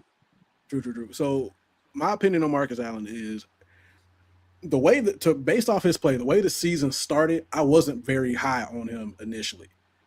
But as you saw the season progress with Thaddeus Dixon going down and getting hurt, he ended up having to be cornerback 1. His man coverage improves immensely. Like he's actually very good off of press. He's actually very good off of man coverage. Zone coverage definitely needs some work because he does tend to get lost in zone coverage. Or it'll seem like he's kind of like he'll be on an island by himself or something. And he'll kind of zone out is what it feels like. But overall, I think he'll fit really well as like a rotational cornerback, even as an undrafted free agent. I think he'll come in and do. I think he'll come in and he ain't gonna be a day 1 starter by no means, but I think he's worth picking up as somebody who might work his way up to that, especially once he gets more and more used to the NFL scheme, somehow how these receivers work. Because like I said, he might even be a decent rotational nickel guy, but I think he's going to be a better outside corner than a nickel corner. Because there's some times where those quicker receivers will have shown and will beat him, but when it comes down to man up, straight up coverage, he does a very good job in my opinion. And he improved throughout the season, looked better and better as the season went on. What you say, Myron? Honestly, most of that I concur with. I think he's going to be a real good depth piece if you bring him along and he gets through, obviously, all the summer workouts, spring, everything that you got to do. And in man coverage, like you said, in man, you can trust him. In man, you can trust him better. At the start of the season, I had high hopes for him because I was like, okay, he'll be fine. And then when he got thrown as DB1, I said, oh, we might be in trouble. But he definitely held his own in that regard. He does have a tendency to get beat by speedier receivers or just shiftier receivers. So if you have a receiver who is really good in their moves, I'll say like Adam Thielen in his prime, something like that, that can give him fits. But right now, Marcus Allen, he'll be a good fit if you're looking for depth in that secondary, and he's not going to cost you. He'll help you more than he ever cost you. I think I can say that he's definitely going to help you more than he cost you. So it would be worth. You said what? He'll more than likely struggle against receivers like Emeka Egbuka, Jackson Smith and Jigba, Jalen Coker, so like guys like that. Amon-Ra St. Brown, like really good route runners. He'll struggle because, like I said, he's not his first step off a quick route like that isn't the greatest. But man up, he does very well. Zone, he gets, like I said, he gets a little lost in the sauce zone wise. But I agree with them being a good depth piece coming in. Even if you want to bring him in as like a practice squad guy to push players like Kobe Bryant or push guys like Harnett and all them guys and Sidney Brown and the new additions coming in too. He's good. He'll be very good for that too. So definitely a depth piece that with some promise. Okay. Wow. Yeah, like I said, we just need some depth at the DB spot, in my opinion, and just to have those guys going to camp and compete. You know, now like we said, we know that he's not going to be a starter week 1. We know that. You know, but he can be a guy that you can, that somebody like Clark Phillips that need a break. Or if he getting his ass whooped out there, you can sub in somebody, and Marcus Allen could be that guy. You can just bring in for a little bit. So, I think some of his best tape came against what was it? Might have been Clemson a little bit, but no. What was it? Stanford. I think some of his best tape came against Stanford. Okay. I think he had good tape against Cal, if I recall. He had good tape against Cal. He had good tape against Duke too. Yeah. So. Okay. All right. So So there's our piece for Marcus Allen. Do anybody else need to Anybody else want to talk about Marcus Allen? Mike. Hell no, I don't want to talk about no fucking Tar Heel. Fuck the Tar Heel. Hey, yo, you salty bitch. You salty bitch. I payback, bitch. How that feel? I don't forget you shit. salty bitch. Don't get mad at me. Don't get mad at me because y'all let the white boy from Indy shoot a 3 from the logo and lace that hoe. You just could have had me have and my lace moment. that hoe. You just and like lace let me that. have my moment. No, I You couldn't. said, I paid him to do it. Guess what? Guess what? I paid him to do it. I paid that white boy to shoot that shot. I did it. I ain't paying him shit, but I'm glad he did it. I paid him. You want to get mad at somebody? Get mad at me, damn it. I did it. Because I hate watch. I hate till you broke and ain't got nothing like me. Till you eliminated from the dance like I am. Hate. You know what? No, when I saw that, my thing is, why didn't you just throw this shit in the air? Like the ball. Why you want to know what's funny? Hey, nah. He tried and failed. No, we didn't. No, we didn't. You want to know why? Because they literally showed a clip where the coach told them that because they watched Chicago and That's Phoenix. why I said, the coach told them because Caden even in it- the room said he's gonna throw the ball down court. Coach said no, throw it straight up in the air. So Caden knew what to do. Caden forgot what that was. So let me ask y'all this since we on basketball. Let's talk about the teams that actually left in the dance. Oh No. my God. Stop it. Oh I know my exactly God. what you're doing. So No. all right. God. So you Shut got up, Jew. UConn. I know you're a Tar Heel fan. Shut up, Jew. You got. Hey, I can talk. Hey, I can talk about the people that are still here. That You got UConn, Illinois. Hey, we can talk about. Michigan and Arizona. And here's my opinion. I think Michigan versus Arizona. That to me, that's the national championship game right there. That's just my opinion. I hope But- Arizona cut your ass. Nah. Just for dragging us into this.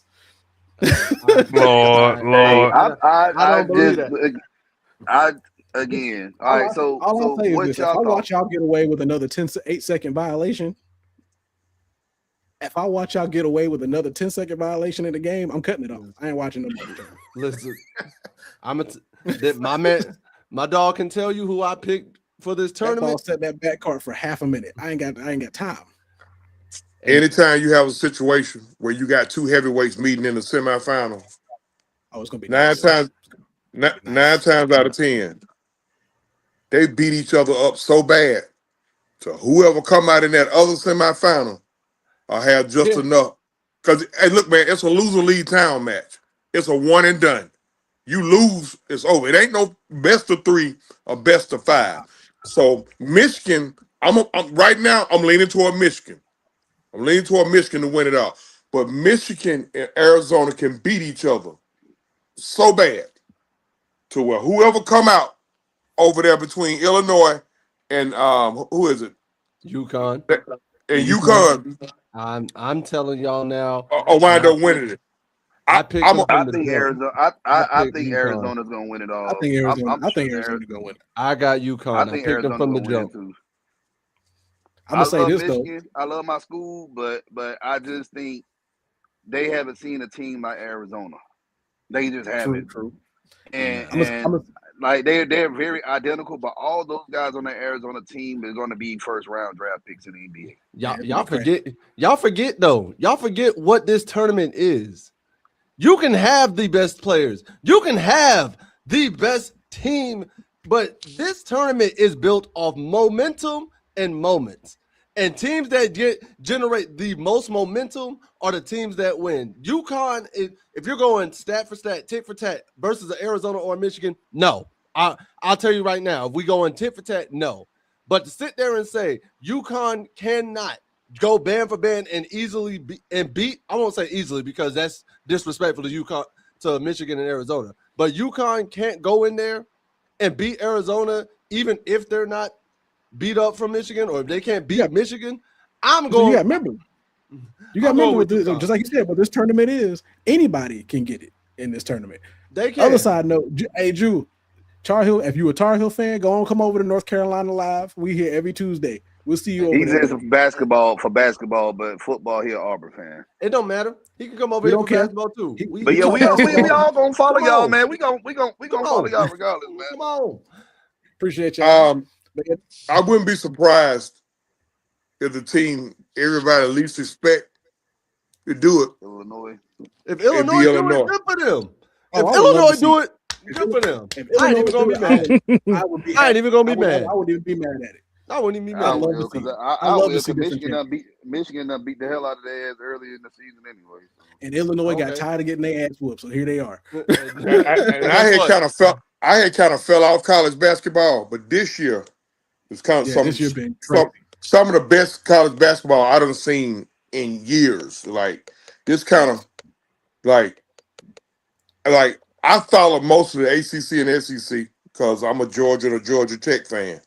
Yes, I'm that one fan that root for both of them, but I've been following nationally, especially these kids that they saying that that's gonna be the next big things. You know, the kid out in Kansas. Well, the kid in Kansas kind of soured me, so y'all know they coaching me. What he did, I'm off him. I'm off him completely. The kid out of BYU is their butt naked, but I think honestly, based on what I've seen. The best kid in the country is Acuff Jr. To me, based on what I like to see, I can't speak for nobody else, but that boy there is I'm gonna tell you what we call the butt naked. I wonder where that 7-footer gonna go though, because he transferring. Oh yeah. Oh, you talking about that re-show guy? Yeah, re-show guy from Florida. Yeah, Oliver. Yeah, 7'9". I already know where he going. I'm gonna tell y'all this though. And I showed my dog these highlights. Is nice the best dunker, and I'm mad his highlights were not shown more. Oh yeah, but Cohen Carr out of Michigan State, that boy is a dunker, boy. If y'all want to, don't go nowhere. We done had to hear Michigan all damn day. No, because listen, all damn week. No, and I know you saw him play. I know you seen it. We talk about dunking. We ain't even talking about overall. I didn't even say Michigan got a good squad. I said Cohen. That man a highlight reel by himself. Is a highlight reel. Side note. Fun fact. I did have Tom Izzo's cousin, Dave Izzo, as my computer and baseball coach in high school. Fun fact. That was I agree. I agree with you. The kid can dunk. He's good. But that kid is a highlight reel. Yeah, he is. But one thing I just don't like about his game is, guess what? He never beat Michigan this season. That's fine. That's fine. I ain't care about that. I ain't care about that. I just said if I'm looking at like the best in terms of the best dunkers I've seen this season, that man got it. That man number one. I'm sorry. I saw that man punch a windmill on a body. I said, "Oh God." Oh, yeah, cause I kind of missed out on quite a few of the college guys. I was like, you said he dunking like that, bro. Man, listen, bro. Hold up. I can pull it, bro. I can pull it up for you because man's is dunking that. Like, cause I was mad that I didn't see it until late. I'm like, where were these highlights at? Where were these highlights at during the season? Because nobody was talking about him. Oh, nobody was talking about this man like that. And it made me mad. It made me frustrated. Here we go. Let me share the screen real quick. Bam. All right. Can somebody bring it to the stage? Mike, you probably have to do it. I'm on my phone. I don't think. Let me see. Can I do it on my phone? I got it. Hold on. Okay, yeah. Yeah, because I go back on my. Yeah. Y'all can see it? Yeah. Like, he pulling out dunks from Zion. Wish you could. In the bottom. That's Sonny Wilson's game. I mean, get in that paint, make plays. There he is. Wow. Purple's on the 9. And now he steps in and gets a steal. Uh-oh. Here goes Carr. Okay. Oh. We ain't got too many of those in the league no more. Oh. Yeah, young fella can get off his feet. Turns it over. Hit ahead for Carr. Nice. Yeah, young fella can get off his feet. Yeah, that's all I need right there. That's all I gotta see right there. Man on his back too. Freeney. To go and a dandy Nah. in the first half. Stojakovic riding into the lane. No good. Rebound for Scott. Here's Was, but I like the activity by Mooney. That's it. That's it right there. You can cut that off right there. That's all I need right there.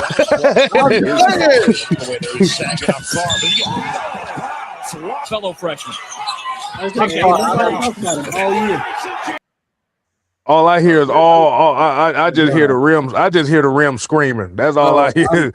I'm sorry. I tried to tell y'all, bro. Like that man was really like that. Because when I seen it, I said, God. And I'm mad because I'm like, why wasn't these highlights on all over the place? I remember back in the day when ESPN, it didn't matter what school you went to. If you was dunking like that on people, they were showing it. Oh wow. So let me ask you a question on that too. So since we're saying that, so do you think that the NBA game is purposely trying not to have guys like that in the league? Because like you said, it's kind of weird that highlight plays like that are not really being highlighted by like the major media side of things. But then they'll show a highlight somebody traveling, taking 6 steps and shooting threes. Shit. I think so. I think because you go ahead, Mark. You go ahead. I would say it depends. Yeah, there's definitely been a shift because the kids of this generation are enamored by the 3-point shot. Steph Curry has changed. Steph Curry, Dame Lillard, Klay Thompson, a lot of Trae Youngs and everybody of the world have fallen in love with the 3, and the 3 has become the equalizer of sorts. And we've shifted from that dunkers mentality. Now, when we still have nice dunks, they still get shown. However, they don't get shown as often if they're not from stars. Prime example, if Anthony Edwards does a nice dunk, and then in comparison, Obi Toppin does a nice dunk, we're going to see the Anthony Edwards dunk. You're not going to see the Obi Toppin dunk unless you go look for a Pacers game. Because Obi Toppin, you're absolutely right. Yeah, you're absolutely right about that because the guy from Michigan State is not that popular, but they show Yatsel's dunks all the time. Exactly. They show Yatsel's dunks all the time, and I'm like, and some of the dunks he does, he ain't nobody guarding him. Ain't nobody guarding the rim. Right. And to add to his point, it's like I think because the game has gotten so focused on data analytics and not just the game anymore. Because I coached 12U rec basketball, and when I tell you over the last several years I've been coaching at that level, watching the amount of times I'll watch a kid shoot a 3-pointer that they don't need to shoot instead of just driving the basket, taking the layup, or just getting points in the paint, unless you're just a big dude, is astronomical.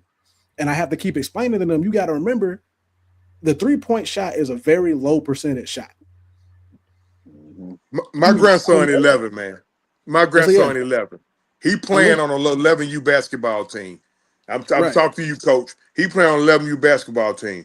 Bro, I got up and walked out the damn gym. Because the only thing they were doing was just throwing up threes. Oh yeah, by the way, y'all, P-Folk suck at basketball, back to baseball. But yeah. I'm my grandson trainer, baseball trainer. I can't coach him.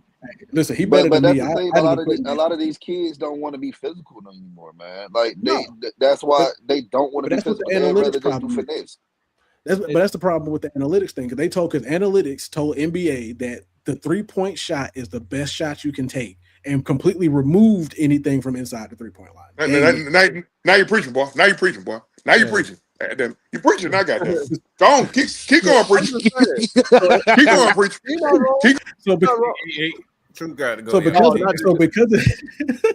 Because of that, yeah, you got guys like Carr who aren't getting shines that they're supposed to get because they're making plays inside the basket. You got guys now. You have 7'8" guys like Wemby shooting threes. When it's easy. If it had been, listen, you would seen a 7'8" guy in 99, 2002, 2005.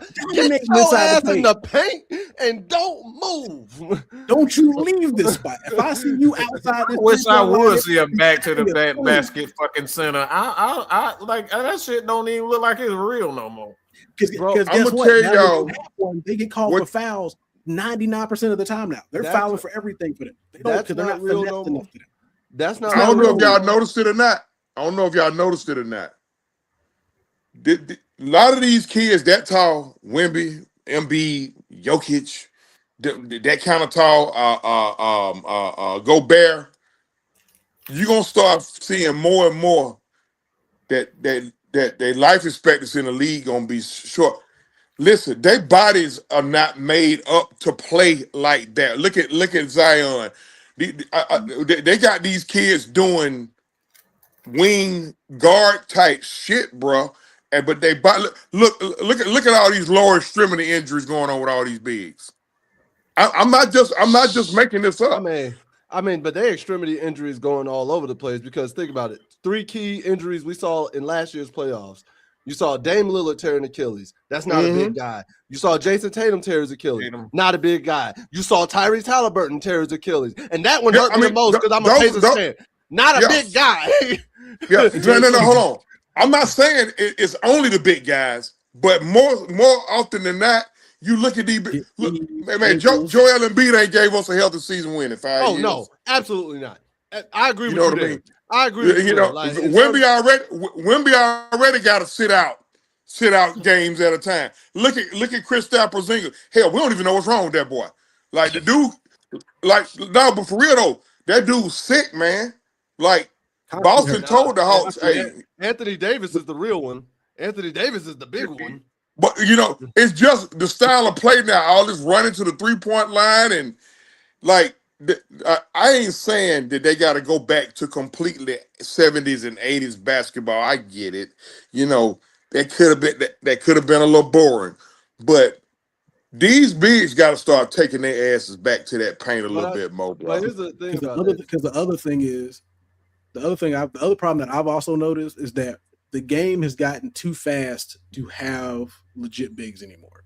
And that's why and I also think the other problem is I've said it, but me and Myers talked about it before. I really think another big problem is this load management shit. Why are you having guys sit out weeks at a time for load management when physical therapy and athletic training has gotten so much better since 2006? You should have guys like LeBron on the court for 20-something years with no problem. Here's the thing. I can tell you why that.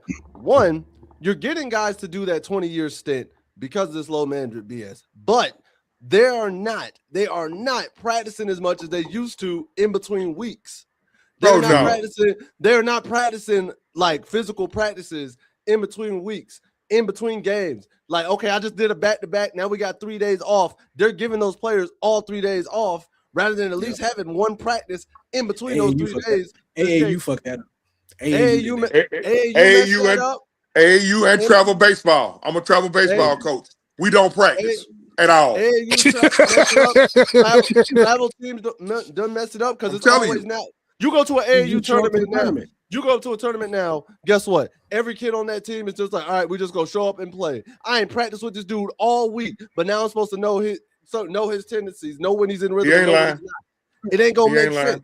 And then not only that, the other thing I have to say in terms of why people are getting hurt more. The simple fact of the matter, the NBA has nullified defense over the years. They've given more to the offensive player. They've given more to make the offense work because offense sells the tickets and makes the NBA money. I'm not saying you got to go back to just beating and clotheslining a guy, but as a defender, if this offensive player is allowed to push me off, I am allowed to get up on his body and fight back. I'm sorry. Like that's the way I was taught. I can get close and I can slide, defensive slide, and it's hard as hell, but you have to be, it's the defensive-minded players will understand me when I hear this. Playing defense ain't nothing but hustle and pride. Getting a charge call is just like, hey, I just have pride and I'm going to cut you off. Fuck whatever you got going on.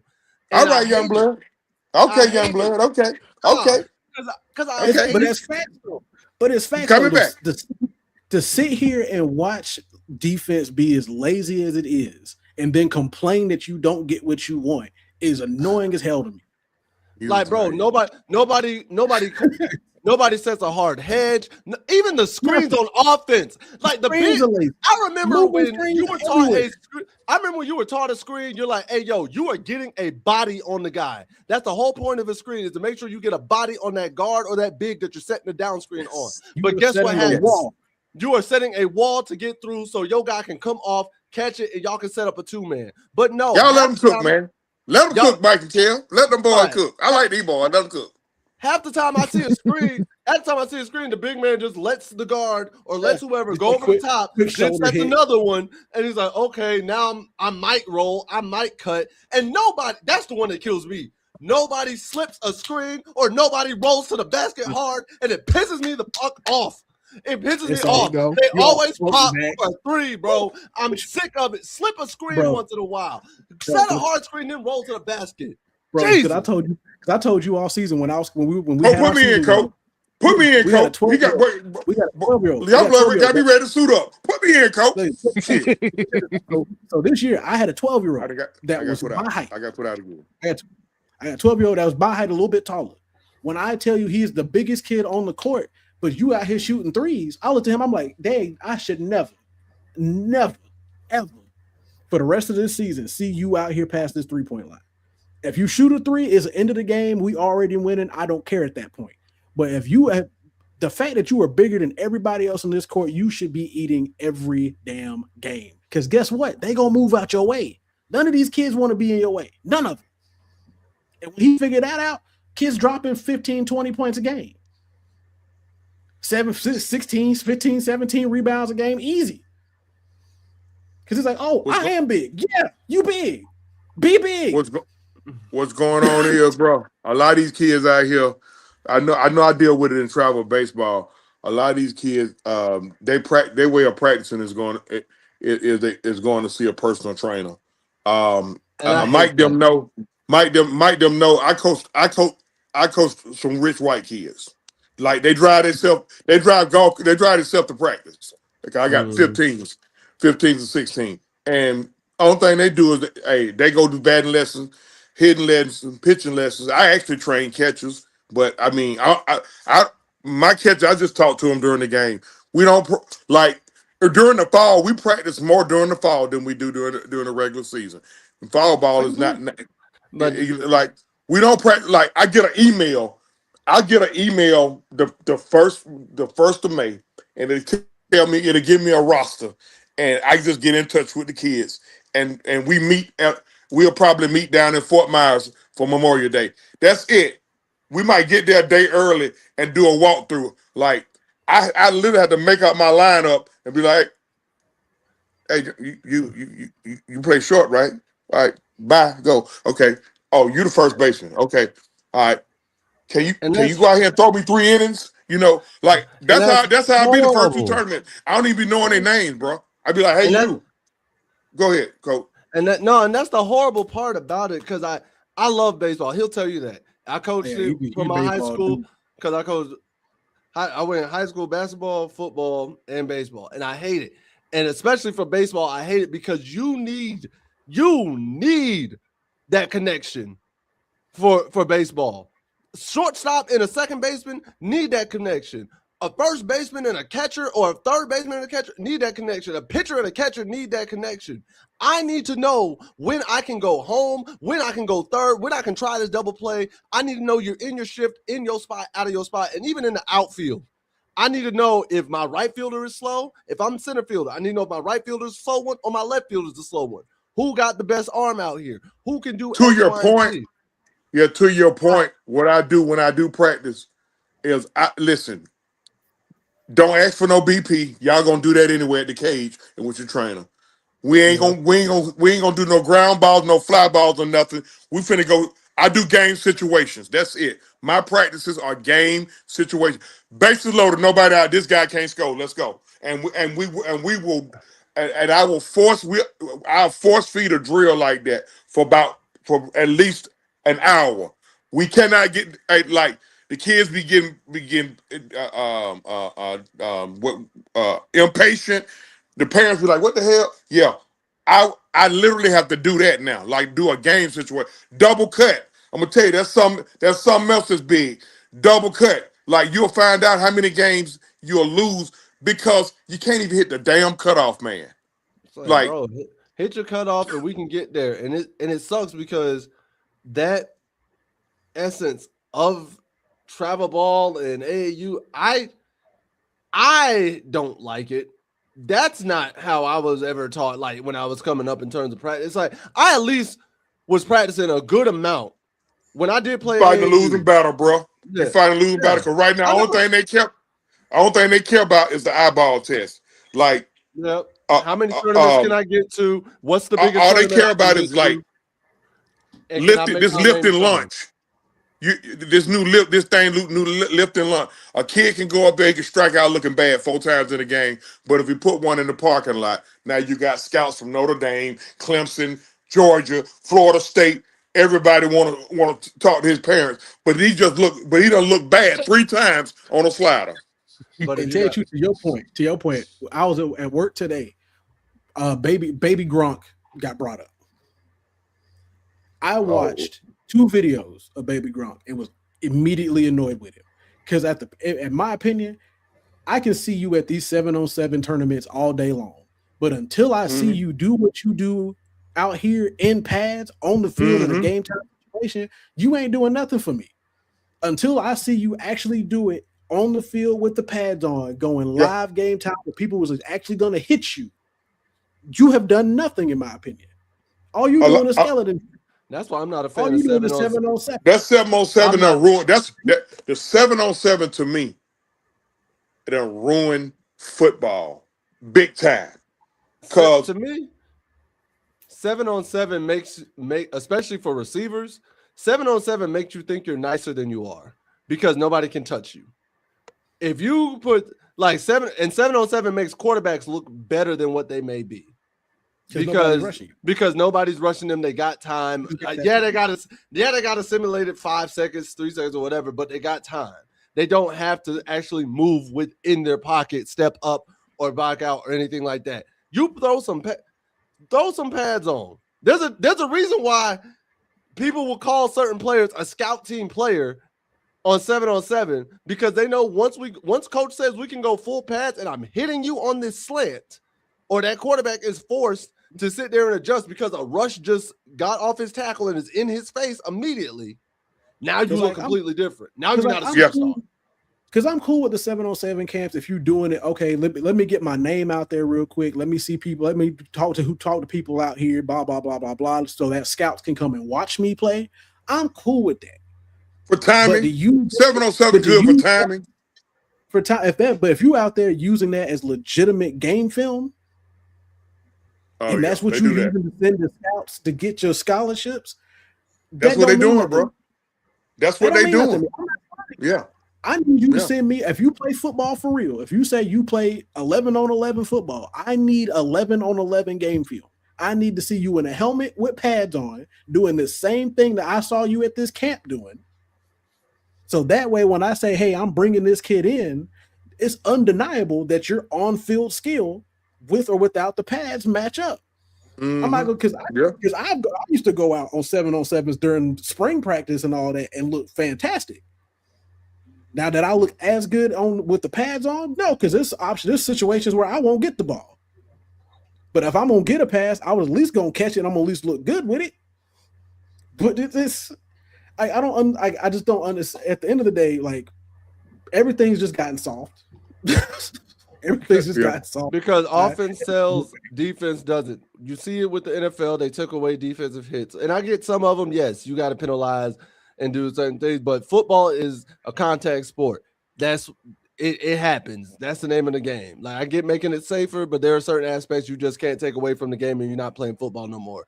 Basketball, offense sells tickets because everybody loves to put up points, but you don't love the defensive stalwart, the guy who literally is a lockdown defender, like a Tony Allen. You don't have those guys anymore. Is that everybody loves to watch because that's just what they're known for.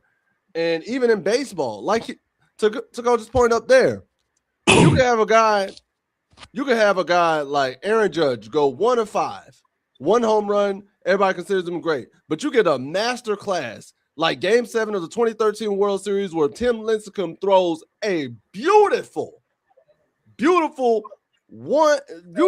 set, like 9-inning shutout. We ain't gonna talk about it because it was a boring game because not enough runs got put up. That's not considered one of the greatest games I've seen in the World Series because enough runs weren't put up. It's like, bro, come on now. Yeah, a lot of that going on, man. A lot of these folks get mad because they ain't being entertained, and then they going to call shit boring and all that stuff there. I mean, it's an everyday fight. Y'all know, being content creators, everyday fight. Try to deal with that type of pity. I call it the pitiful talk, the pity party talk. I don't do pity party. That's why I know I'm an old cat and I get a little annoyed. But that pity party talk, man, gone with all that. I mean, good baseball is good baseball. It could be a 1-0 game or 11-10 game.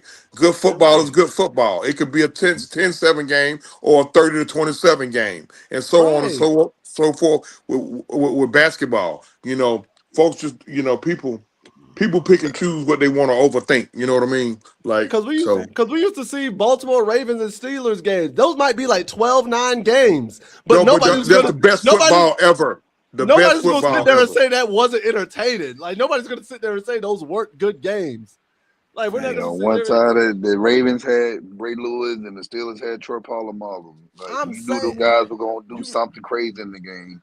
You get brought when you used to watch Michigan versus Ohio State. Those used to be games, bro.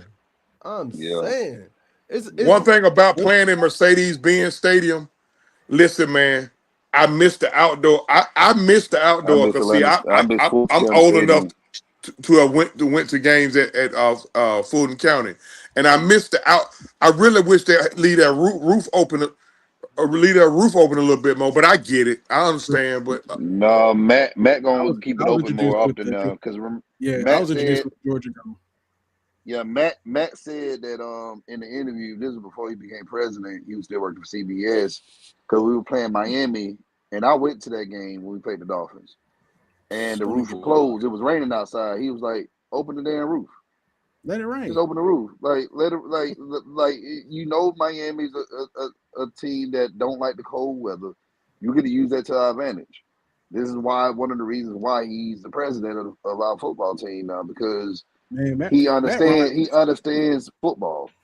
Matt Ryan hire is probably the best thing we've done in years. Because you actually have actual it's gonna lead the rings, man. This finna be the next football dynasty. What? Usually I'm on what I say. I know my asshole, but usually I'm on this. The Falcons gonna be the next football dynasty. It's the way it's forming. I'm a little uncertain about the quarterback situation for obvious reasons. I think we all uncertain for about the same stuff. But other than that, you got you got young bulls over there on that defensive side, bro. And as soon as this other fool get his legal stuff straight, man, along with what we done brought in, you got some young bulls over there on the defensive side.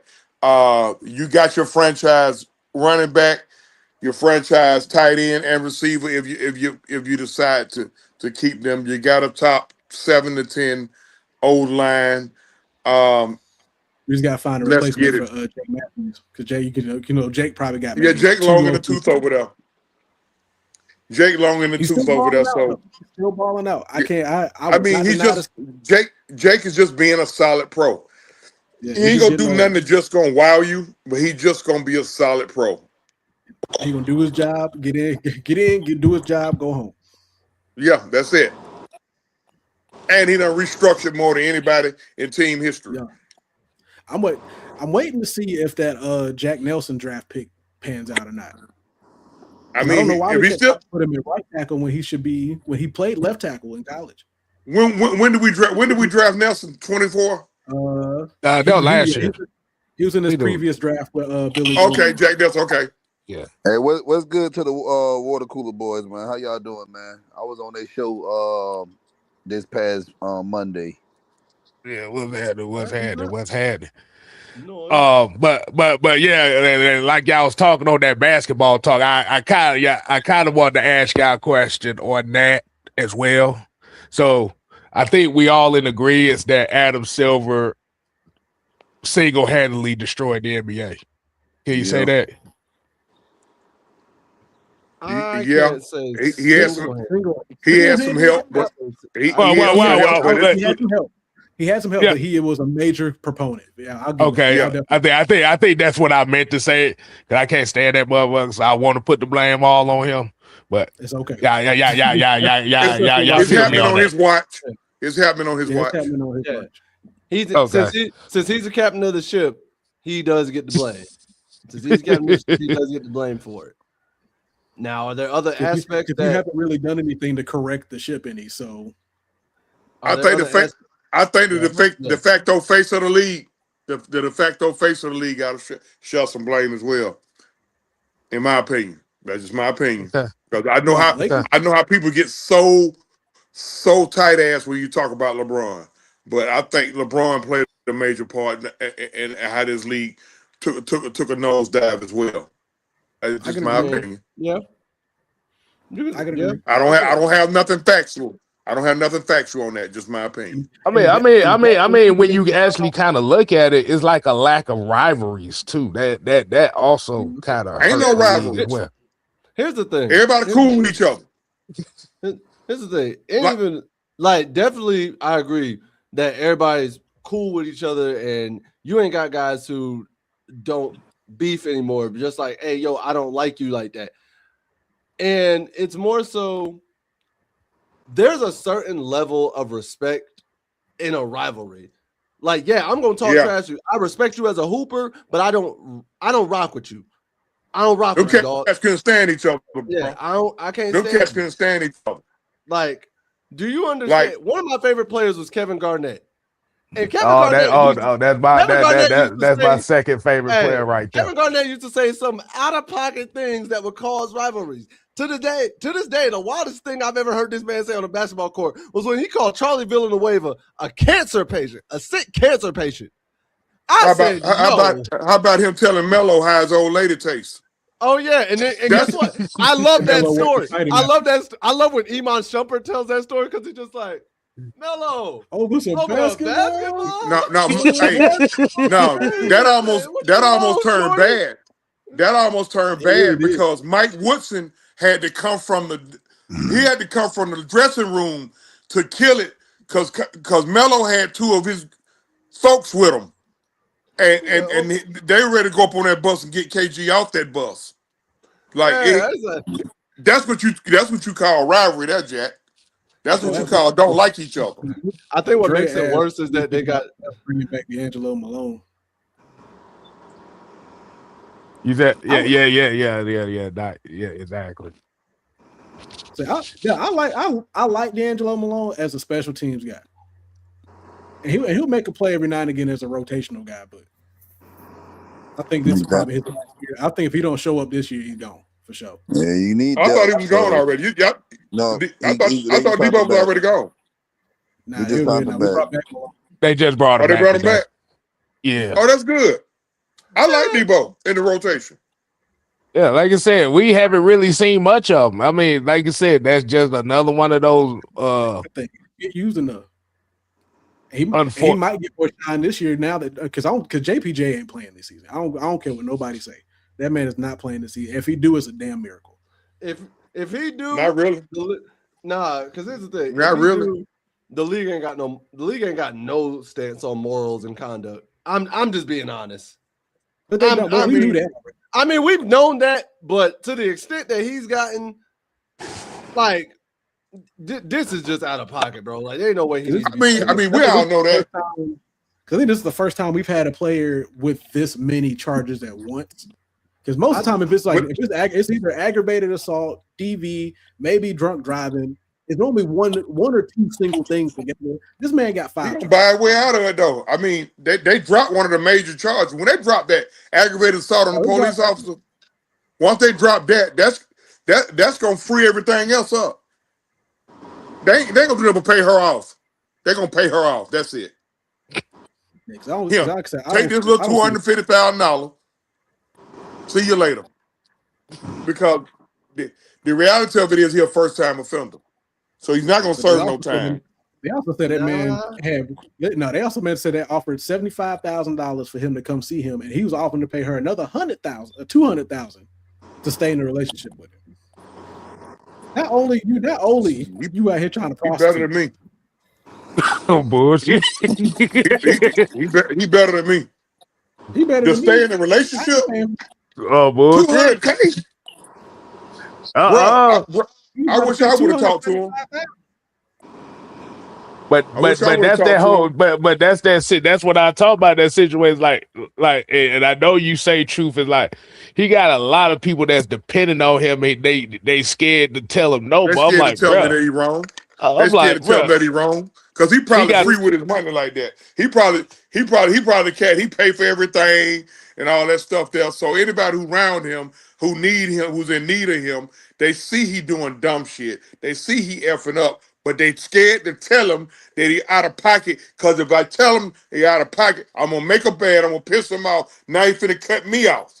Well, then that means he surrounded himself with the wrong friends. Because guess what? If you got a real day one who been with you before you got money and still there with you, he gonna tell you what's up. Because he's like, you know what? I know what life was like when we didn't have money. That ain't nothing new.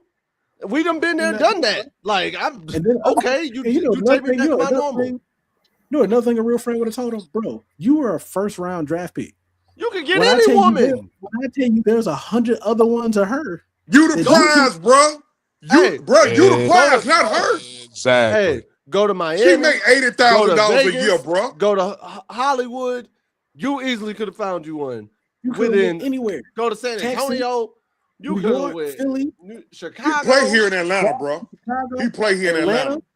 Come on, bro. There's at least 30 of them just within the range of the stadium. She make $80,000 a year. You make 3.8, and you about to trick some of that off to her. Nah, here's the other part. Here's the other part. Rakia Jackson is a respectable athlete in her own sport. You could have went and found you another athlete in the WNBA. Hey, he could have had Angel Reese if he wanted Angel Reese. You could have had Angel Reese. You could have had any of the Gonzalez twins that used to play at UNLV. You could have had anybody, bro. You had plenty of options. Plenty of anybody. But you're passing out over this. Well, now he go to thing, man. Like I said, she older than him, a couple of years older than him. I think he 22, 23. She 24, 25. She a slick broad from Detroit. He's a country kid from Charlotte, and you know, I think she played mind games with bro a lot because ain't no way. The way he snapped. She did something to trigger that. I ain't justifying what he did now. Nah, I ain't justifying. I'm gonna say this. That man was a prime star player at the University of Georgia. If you don't tell Tennessee, I apologize. If you that's even worse. That's even worse because of the simple fact of the matter. I know for a fact every girl on that campus was throwing it at him. Even the international students. Here's the other problem I had. Here's the other thing that I don't believe that's the reason why it happened. Because they told you pre-draft. They said in college this man had character issues. Prior to him even getting drafted. But I mean, the thing about on the character issues. But nobody was specific. Did it involve? Well, you know what? We'll never know. I ain't gonna ask that question. We'll never know. If it involved the brawl, he wouldn't have got. If his character issue had involved a female, it wouldn't have came to. He would have fell further than the 25th pick. He'd have been third round. I mean, but he would have been third round earlier. He just a spoiled, entitled kid who you know. I think he did something like you know. He don't like being told no, and so Because I think somebody that knew him back in like high school said the same and that thing. goes back to what you said. His friends and whoever's in his circle ain't never told him no. So now that he had a woman who told him no, all of a sudden now he want to spaz out like, you telling me no? I remember somebody tweeting, somebody that said they knew him in high school tweeted about it. Said he was saying that he was like that back in high school. He don't like nobody telling him no. He was violent, all kinds of stuff. Oh yeah, you can tell that. Now add in this little tidbit. It's another witness to this. Y'all know it's another witness to this, right? I ain't talking about the Uber driver. Because the Uber driver said only thing he saw with them arguing, he didn't see no physical. But it's another witness to this. A female. But she don't want to talk. Now put all this together. One of the times that he crashed out was at, or a couple times was at this particular female's apartment. Put two and two together now. Man, put your thinking caps on. See, he may have been losing out to another female. I done already told Mike them this. He may have been losing out to another female, and not another male. Man, it's WNBA. That right there, that's an ego bruiser there. That's an ego bruise. See, I'd rather lose out to a dude than a broad. You feel me? I can respect losing out to a dude, but to a female. That's the kind of stuff that gets you sitting at home thinking, what happened? But he gonna sit down. He gonna sit down probably 8 games. They'll probably give him 8 games. I don't think they'll give him a whole year. I don't think they'll give him a whole year. Atlanta should give him a whole year. I think they'll give him the year. Just because NFL don't, Atlanta should. The reason why I think they'll give him a year, one, how publicized it was. Two, it also involved him attacking law enforcement. I know they dropped the charge, but he still attacked them. 3, it wasn't just any random woman. It was another athlete in the WNBA. Like, it's the same thing that happened with Sha'Carri Richardson when she hit her boyfriend in the airport, and she was swinging on him, and she got banned. Or like got suspended, not banned, but I think she got suspended for like a week. I mean, at the end of the day, if you ask me, they both was in the wrong. Probably, more than likely, because I got a classmate that played at the University of Tennessee, and I got a kid that I coached at the University of Tennessee, and they both still connected to the University of Tennessee. So based on what they saying, them two was. Their relationship was volatile a lot. You know, break up to make up. They both arrogant.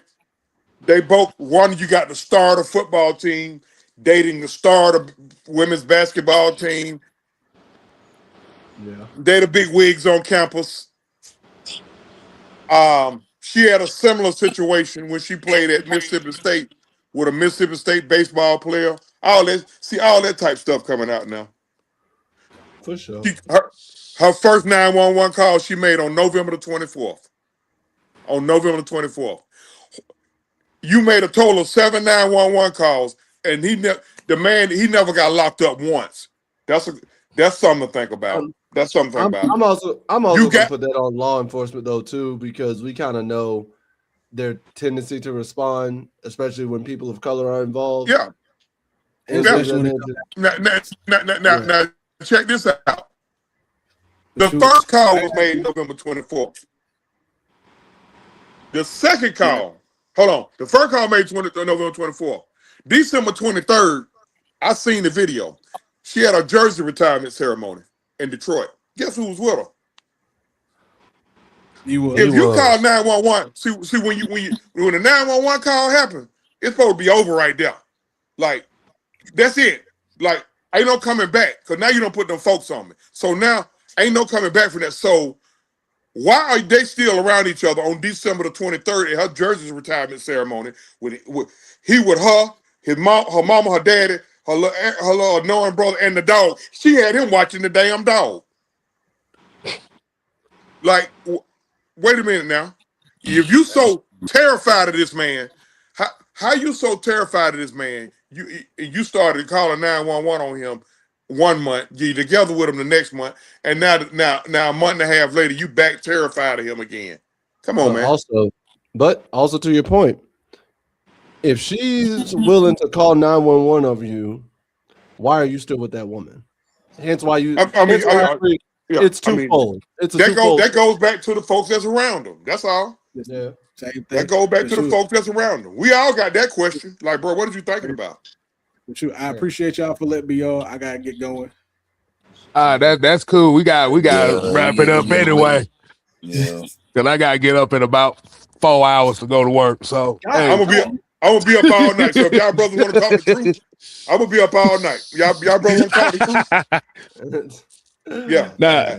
Hey, like I said, just let the people know, man, this was actually impromptu.